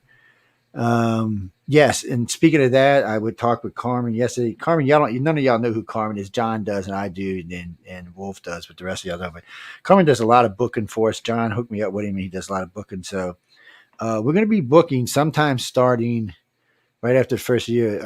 And I know he said he had to clear all this, but we're going to be booking some of the winners from this year ahead of time before the contest, before we actually go to the contest. I think we settled on 4 and 4 is what we settled on. Four winners and 4 of each. 4 of the winners from each side, more than likely the main winners. Anyway, that's not here now. No, they'll be on this show right here. No, this is the show they'll air on. Yes, this show right here is the show they air on. So just so y'all know ahead on. So yes, Saturday. Guess what, Joe? 3 of those winners are from my full Wolfpack Writers group. So. Oh, see, we'll have to be talking about that too. You see how this is going to work out? Justin, go to writersofthefuture.com and all the rules are right there. It's under 17,000 words. Everything's there. And there's also a free course you can take there. There's some great judges on there. I've taken the damn thing 3 times. I just can't seem to get the thing written out. Anyway, no, it's not that it's hard. No. Don't take it like that. It's not really actually. The way it was put together is it functions quite well, and they got the videos so you can sit and listen. It's really an easy course to use. It really does help you to learn a lot of things. It's just at the end you got to write this little. I'm just refusing to do it. It's protest, people. It's a protest. But I would if you're a serious writer, I would get this book and I would go over there and take that course And I think that would knock a good 4 or 5 years off of you having to learn stuff. And then when you get there, you can probably knock another good 4 or 5 years off your career by paying attention to what all these judges are teaching you. I'm telling you guys, I learned a lot. A lot of different things, a lot of different ways to get through problems. There's a lot of problem solving there. And you know what? There's more than that. Like a couple of times, Dean liked to get up there and explain, the financial side of this. So there's just a lot of information that you can take in and really come out a better author or a better illustrator for that matter. Well, I don't want to leave the illustrators out because the Echo might smack me or something. So I got to stay on her good side. But really and truly, you can really, really, really save yourself some time. Like I said, I'm going to read it this weekend because I'm kind of stuck on something I'm doing right now. So this will probably give me a couple of ideas. Matter of fact, I went through, Monday? I went back through the Writers of the Futures course because I wanted to see. I'm in a spot where I need to. It's a type of transition I need to do, and I'm not quite sure how to do it. And I've been going back through my head of all the stuff I've been hearing the judges talk about. No, we're not allowed to record any of it. Sorry, guys. No video. No. You can see it pictures. That's all you're going to get. You're not going to get any video record other than when they do like the when they show the artwork, the reveals. So reveals you'll see on video, but you're not going to really hear anything. And any other than that, the courses are no. We don't video or audio. We just take pictures. Because the idea is you got to win to get there to learn. It's cheating if we do it the other way. God, y'all are ornery tonight. Now y'all just ornery. I can just tell. No, it's called cheating. Win the contest and go. Just win it. Wait, what? No, if you win from here, I want half. Oh no, I'm just teasing. Again, submit. What do you mean? How do you get in Wolf's Wolf Pack? You got to earn that shit. He don't just give that out. Well, I have a Patreon now, so I haven't all this time. So I was doing all this for free, but it's grown. I mean, I have 160 members in the group now, and every single day I'm there helping them. And it's consumed so much time that I actually have had to make it a subscription membership now. So that's Patreon for patreon.com/Wolf Moon, WULF, Wolf Moon. And I just started this a month ago, and I've got like 60 Patreon members now. So if you want extra help, there's a place where you can go and get extra help where I'm actually tutoring people. So it's just grown so big that I've had to say, okay, my wife actually has been on me. She's like, you can't keep doing all this for free for everybody. No, that's Your true. career has to take off now. And that was the point of my winning the contest. I always said, once I win that contest, I know I'll be ready to write my novels. And I've got 80,000 word novels sitting here waiting to, just wrap up. I feel you for you. Yeah. My wife told me the same damn thing. Stop giving everything away for free. And Deneen, no. You got to win. That's all I can tell you. You got to win. There's nothing else I can tell you. You just got to win. But there are things you can do to make it happen faster for you. So the Writers of Future workshop, I'm surprised so many people haven't taken that. And then, like my book right now will help you because I sat with everybody and looked at all their manuscripts and said, here's what you need to work on. Everybody in my workshop got free critiques from me, free edits. And so, and they started winning because I actually could tell them, you're doing this wrong. And once you see that, when somebody that's ahead of you actually says, this has to be changed because this will always hold you back. And if you can get that, because we're blind to our own weaknesses. And so if you can have somebody say, look, you can't do a 15-page opening talking about all the history of your alien race. It's not interesting. Sorry. Nope. And you got to say it nice, but you still have to tell people this isn't an exciting story. And you've got to be able, like Margaret Atwood said, the number one rule in writing is hold my attention. And that's what you've got to be able to do right from the start, right from the get-go. That's true. So many writers don't get that. They think they've got to stuff all this backstory in there, and it takes too long to get to the actual story, and they lose. They won't even get past the first readers. So, and that's the thing. And the course that we did is really good for somebody. We've got 8,500 people that have taken the course or are working on it right now. So it's been a very successful course. It's free, and that helps a whole lot. I mean, that's everything that you see on writersofthefuture.com is free. The entering the contest is free. The podcast is free. The blog is free. The forum in the online writing course is all free for anybody that wants to be able to improve their game, whether they're writers or artists. So we definitely have that to be able to assist anybody. The original intention created by Warren Hubbard was to provide that means for the aspiring writer or artist to be seen and acknowledged, which is what we do. And then from there, it's in your court to be able to take it and run with it, like what Wolf Moon is doing. He's definitely taking it, and he's taking it to a new level. And he's earlier on got this concept of paying forward, while he's also working on building his own forward thrust.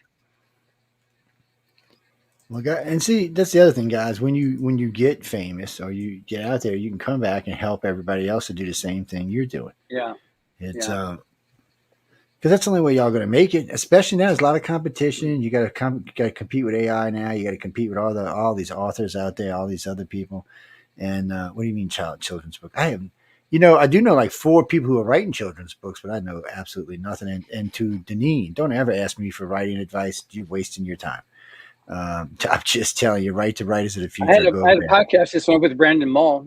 He writes children and young adult books. Yeah, there you go. Very, very successful. He's a major successful author, and so that podcast just went up.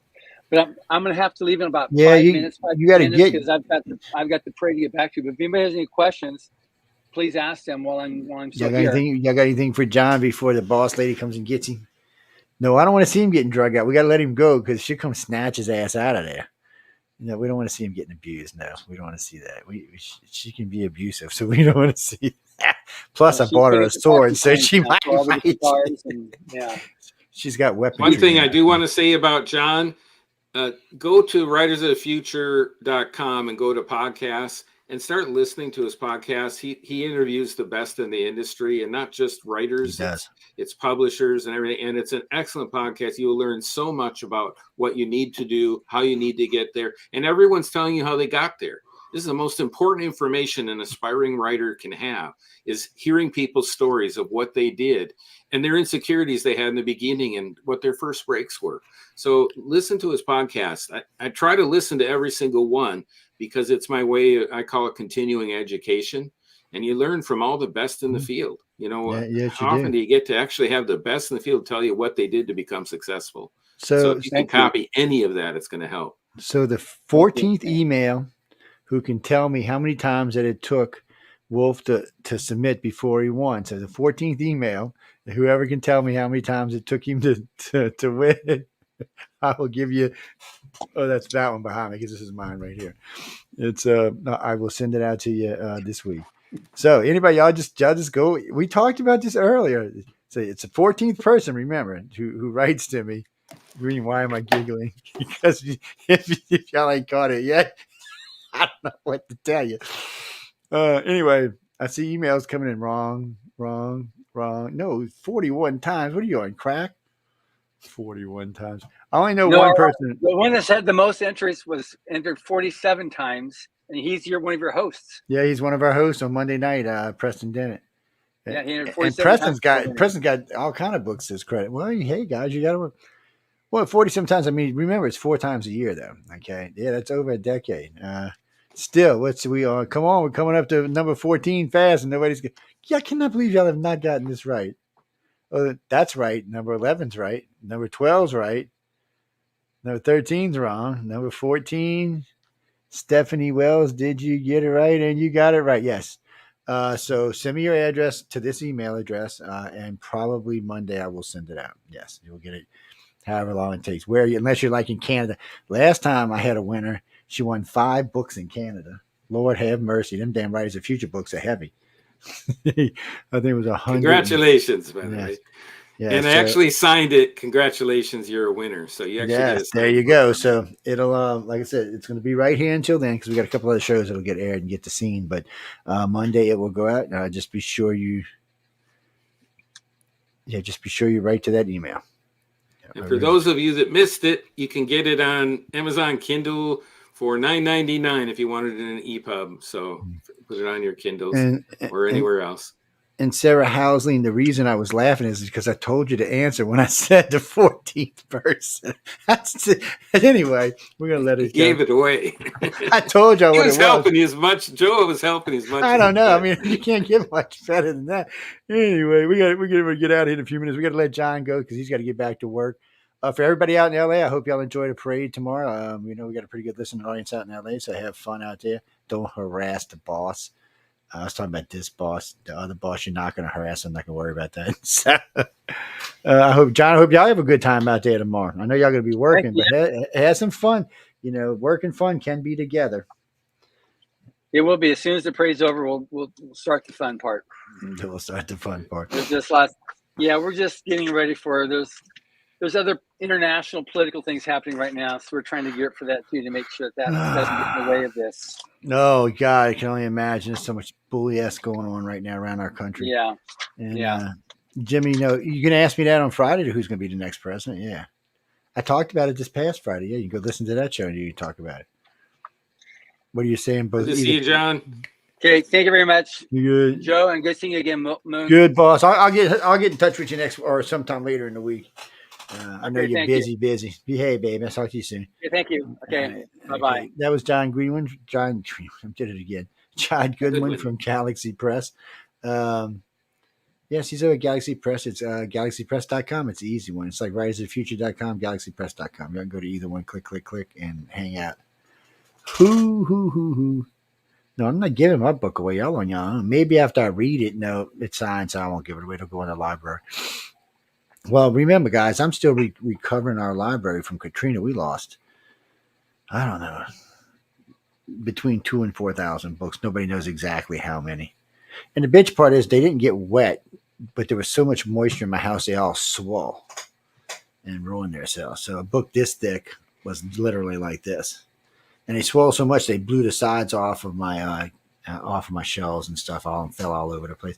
I only got that much water in my house with Katrina. I was really lucky, but it was enough to make everything swell up. Yeah, we lost a lot of books. I've been collecting books for 40 years.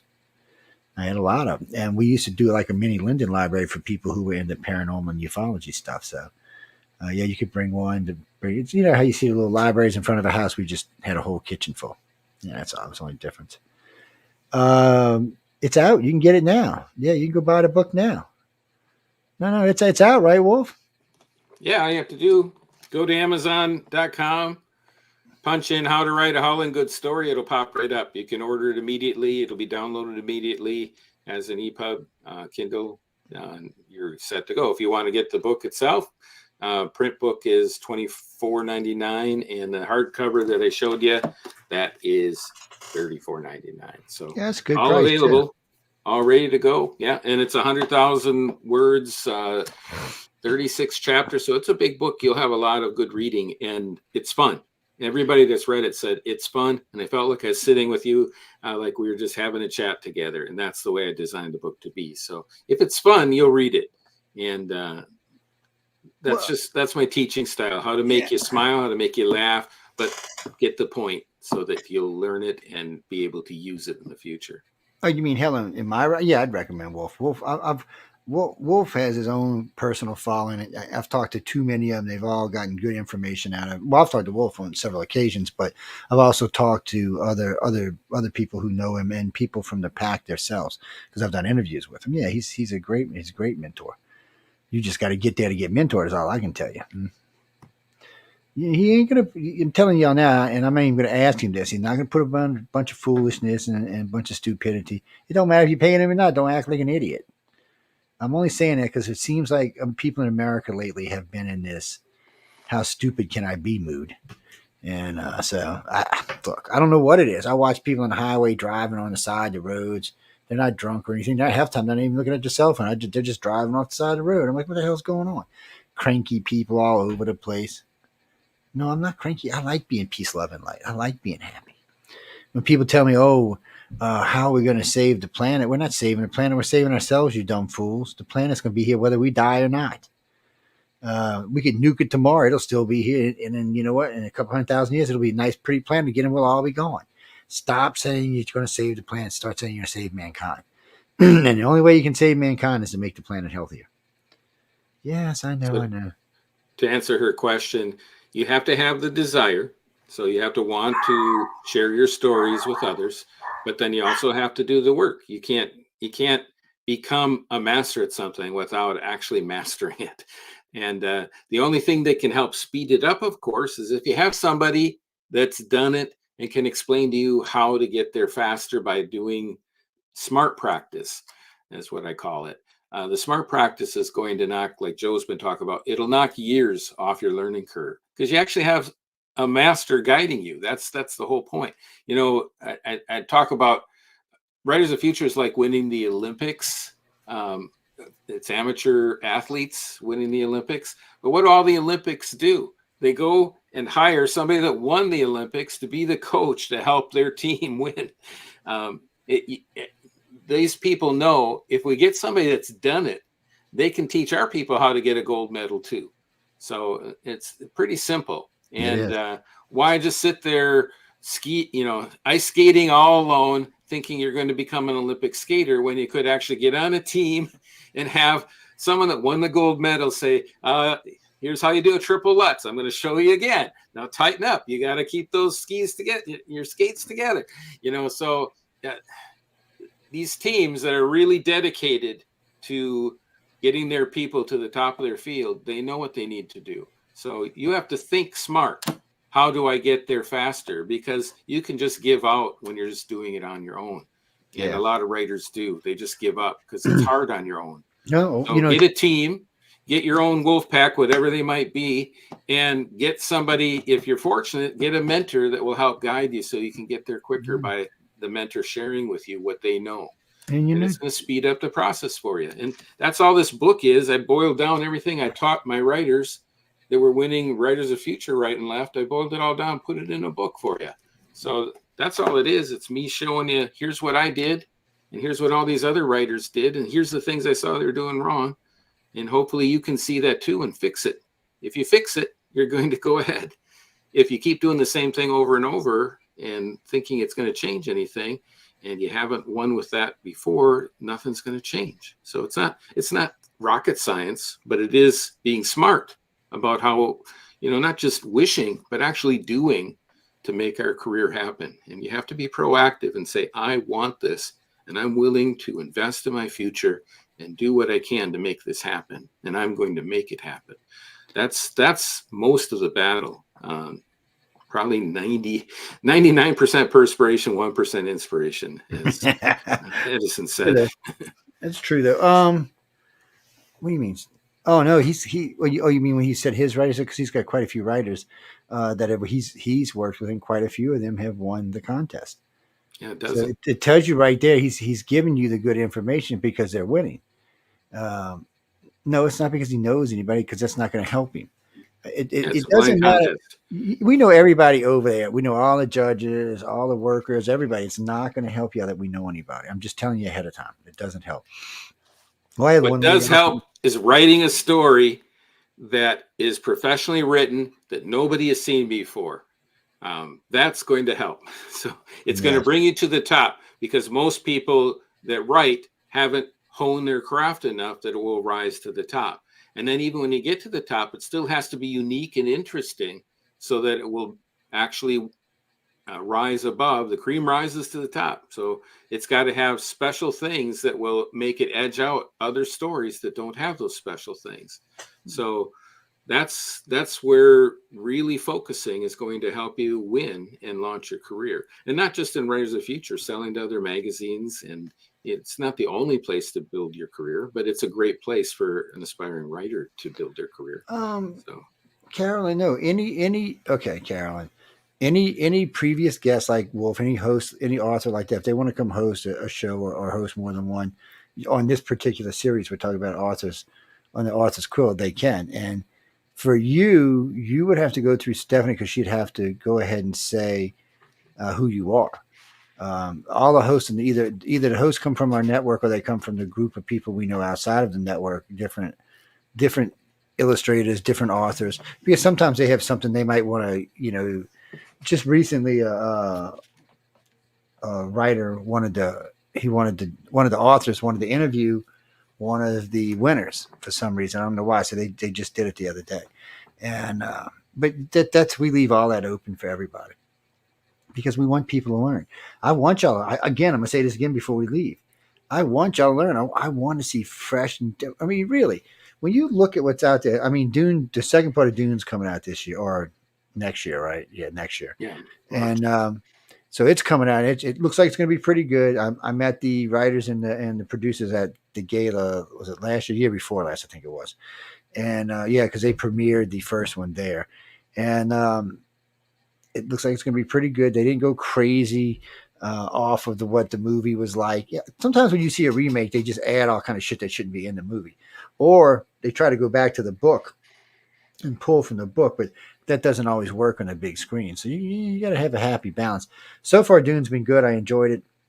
I'm always going to be a big fan of the first Dune. To me, it's just a classic. It's got a lot of actors in it I personally like. So it's just going to be. I'm not going to say if it's better than this one or not. I have to wait and see. Part two. Part one was pretty good, and we'll just have to wait and see. Oh, there's some other Dunes that I didn't like. I'm going to be honest with y'all, but well, let me rephrase. It's not that I didn't like them. Like in one of them, they changed the way the navigators looked, which I mean, I guess that's okay, but I didn't like the way the new ones looked, so I wasn't real happy. Just stupid little things, but it's how it is when you watch. The way they Sci-Fi use, Channel did a good Dune series. I really like. yeah, they did a pretty good Dune series, and I like sometimes they do the Empress good sometimes, and sometimes they don't. So, and in different Dunes, the Empress plays different roles. Like when you did the Children of Dune, she was married and was hanging out with the sister and stuff like that. So it's just different stuff. I mean, Dune's a nice series. It got a lot of good stuff in it. You mean Jean-Luc Picard when he says, "I go walk in the desert like a wild ass"? So sorry. That's still stuck in my head all these years later. I liked it. Well, Sting was in the original Dune. Yep. Picard was in the original. There was a lot of big names in the original Dune. People just didn't realize it until later on. I think he was Gurney Halleck. Yeah. Yeah. It's well, I mean, it's worth watching. But getting back to what Wolf and I were talking about, so we got to get out of here in a minute. Write, people. Write. Turn in stories. Write. And like Wolf said, write a fresh story each time. Unless you get something back from one of the judges said, "Hey, why don't you do this, this, and this to this story and resubmit it?" Then okay, resubmit it. But if not, resubmit a fresh story. You got a better chance of winning.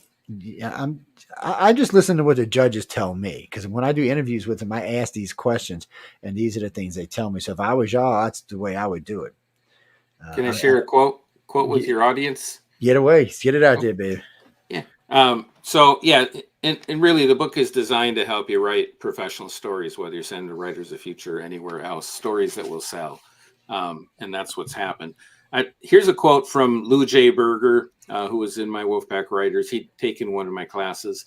He said, "For years, I've been sending my stories to Clark's World, a premier speculative fiction magazine, only to get a very quick no thanks from Neil. Then, Wolf Moon taught me the importance of putting the protagonist's heart's desire up front on the first page, and I made sure to include that in my latest story. What do you know? Neil bought the story. Thank you, Wolf. Your teachings have taken my career to a whole new level." Now, if quote went on, I didn't put all of that in the book, but he then went back and re-examined one of his older stories, and that he had sent to Fantasy and Science Fiction magazine, one of the premier fantasy science fiction magazines in the country. And he applied that same principle I taught in my workshop, and it's in this book. There's a whole chapter on Heart's Desire, one of the most important things I teach. And he applied that to the story they had rejected from other editors. Well, they had a new editor now, and he applied that to it, sent it in, and he sold that story to Fantasy and Science Fiction magazine. That's the difference between knowing what you're doing and not knowing what you're doing. Exactly. And I tell he's been sending them for years, but no sales.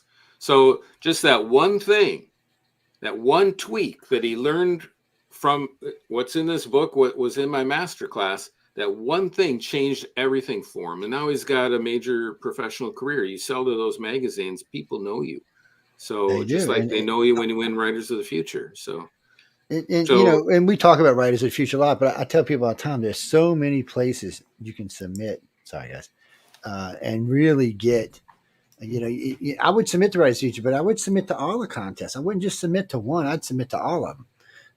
And if Writers of the Future comes back with your story and says, "Hey, honorable mention," or special mention or whatever, you can take that same story and move it and try it somewhere else, or maybe adjust it a little bit, like Wulf was just saying. I mean, guys, you don't know if you don't submit anything, you can't win anything. You can't get anything purchased.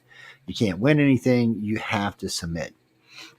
and I've won 40 writing contests in my life, over 40 actually, including Best Author in the Critters Readers' Choice Awards for the last 4 years, Best Writing Workshop in the Critters Readers' Choice Awards for the last 4 years. I've won Best Science Fiction Fantasy Story 3 years, 3 separate years. So I know a lot about this, is what I'm saying. That's the point. From 15 years old when I won the National Scholastic Art and Writing Awards, and then I was published. I sold that story then to Science World, 500,000 copies an issue when I was 15 years old.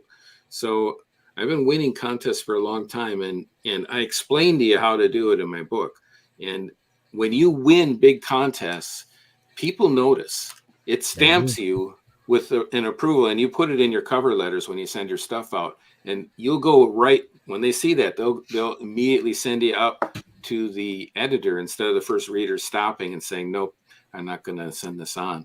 And you got to get past those gatekeepers. The editors are really busy people, and you have to write something phenomenal so that they go, "I have to send this to the editor. He's got to decide if we should buy this, but I think we should." So that's your problem. You've got to get past them. Learning the super secrets to do that will accelerate that so that you don't get shut out when you send your stories out. Whether it's to Writers of the Future, whether it's to FNSF magazine, whether it's to Analog, Science World, Ellery Queen, you name it. You have to have a story that will get attention, and writing professionally and learning these secrets are what are going to help you get past those gatekeepers.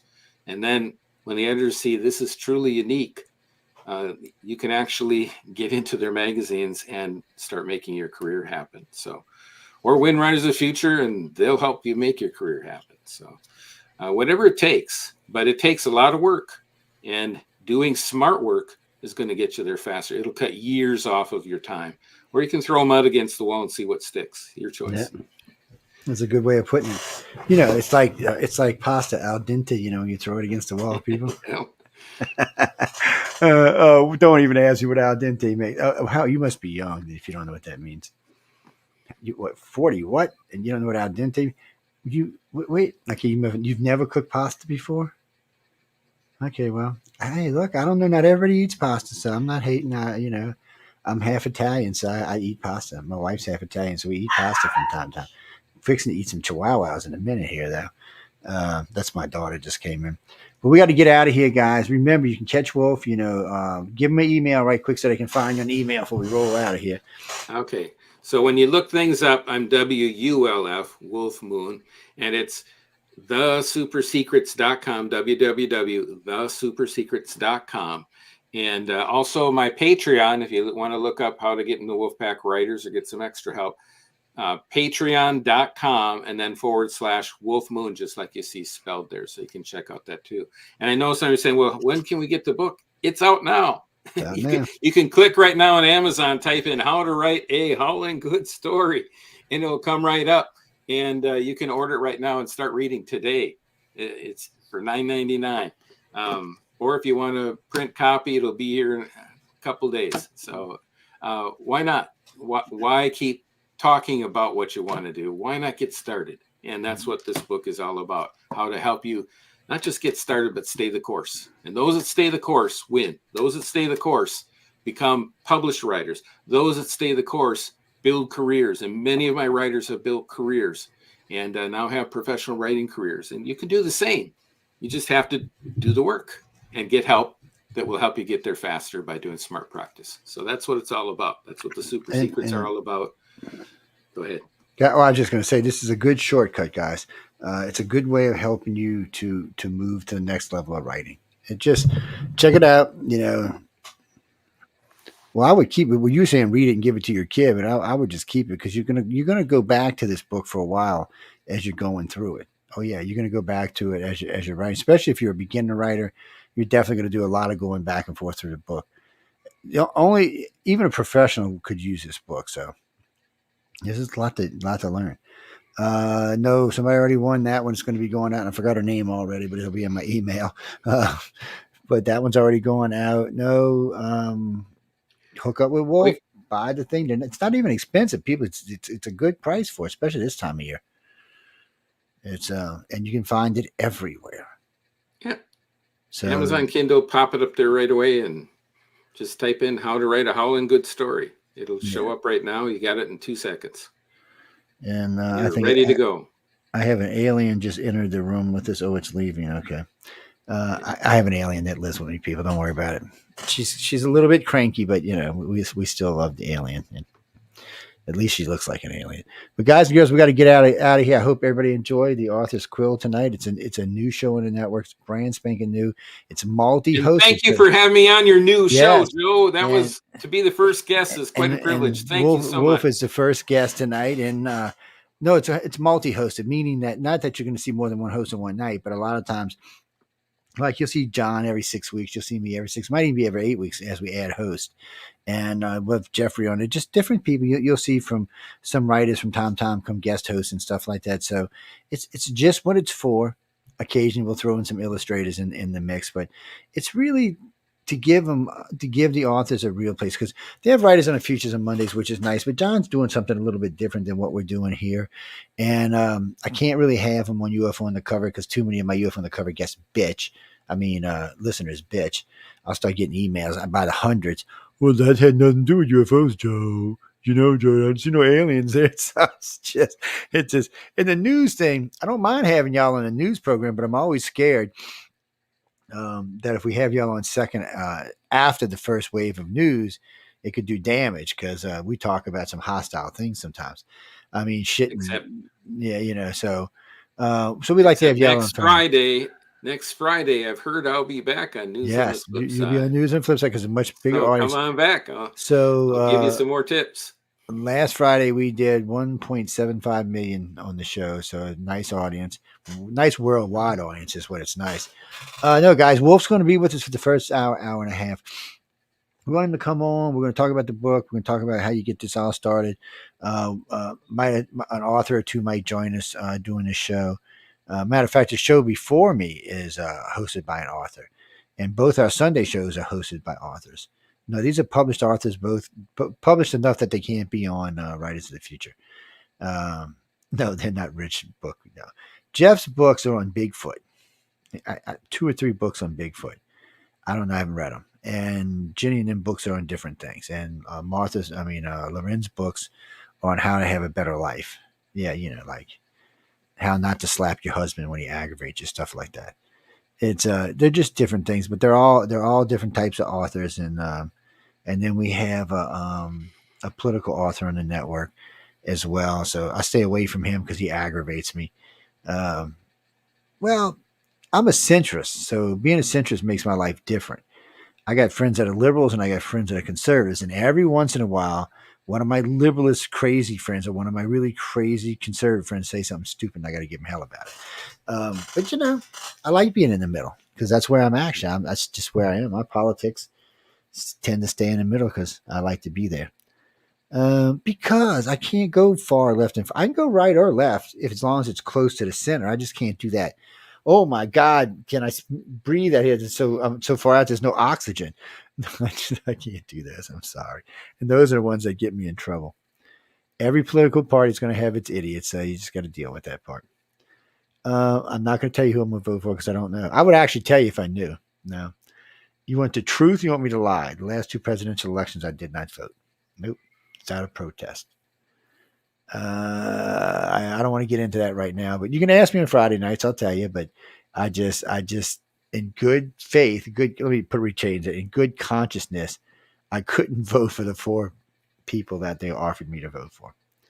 And this year seems even crazier because either one of them might be in prison and running the country. So it's just, I'm telling you, man, I'd move to Canada, but Mr. Pink Shorts is even worse.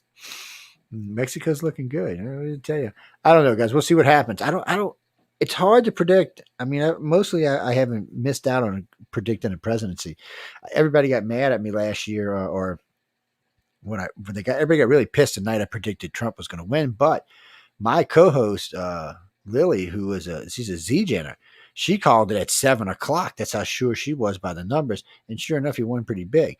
And then the next election, I said he's not going to win. Everybody's, oh, you're just being a hater. Well, sure enough, he didn't win.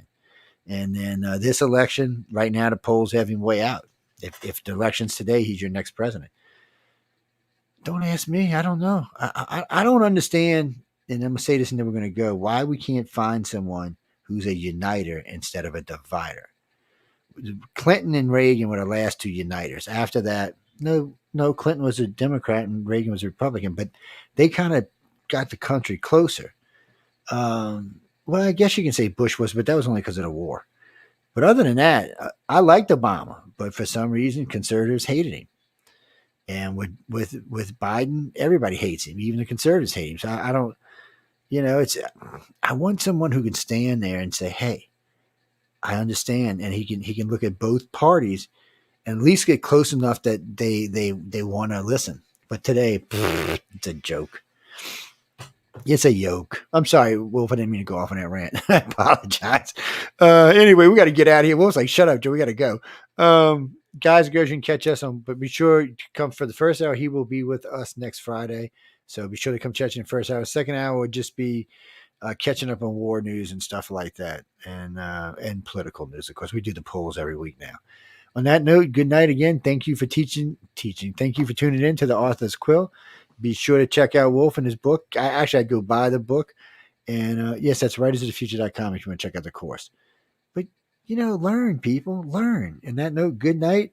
And I will see y'all on Wednesday. So stay out of trouble for a change. Thank you, everybody.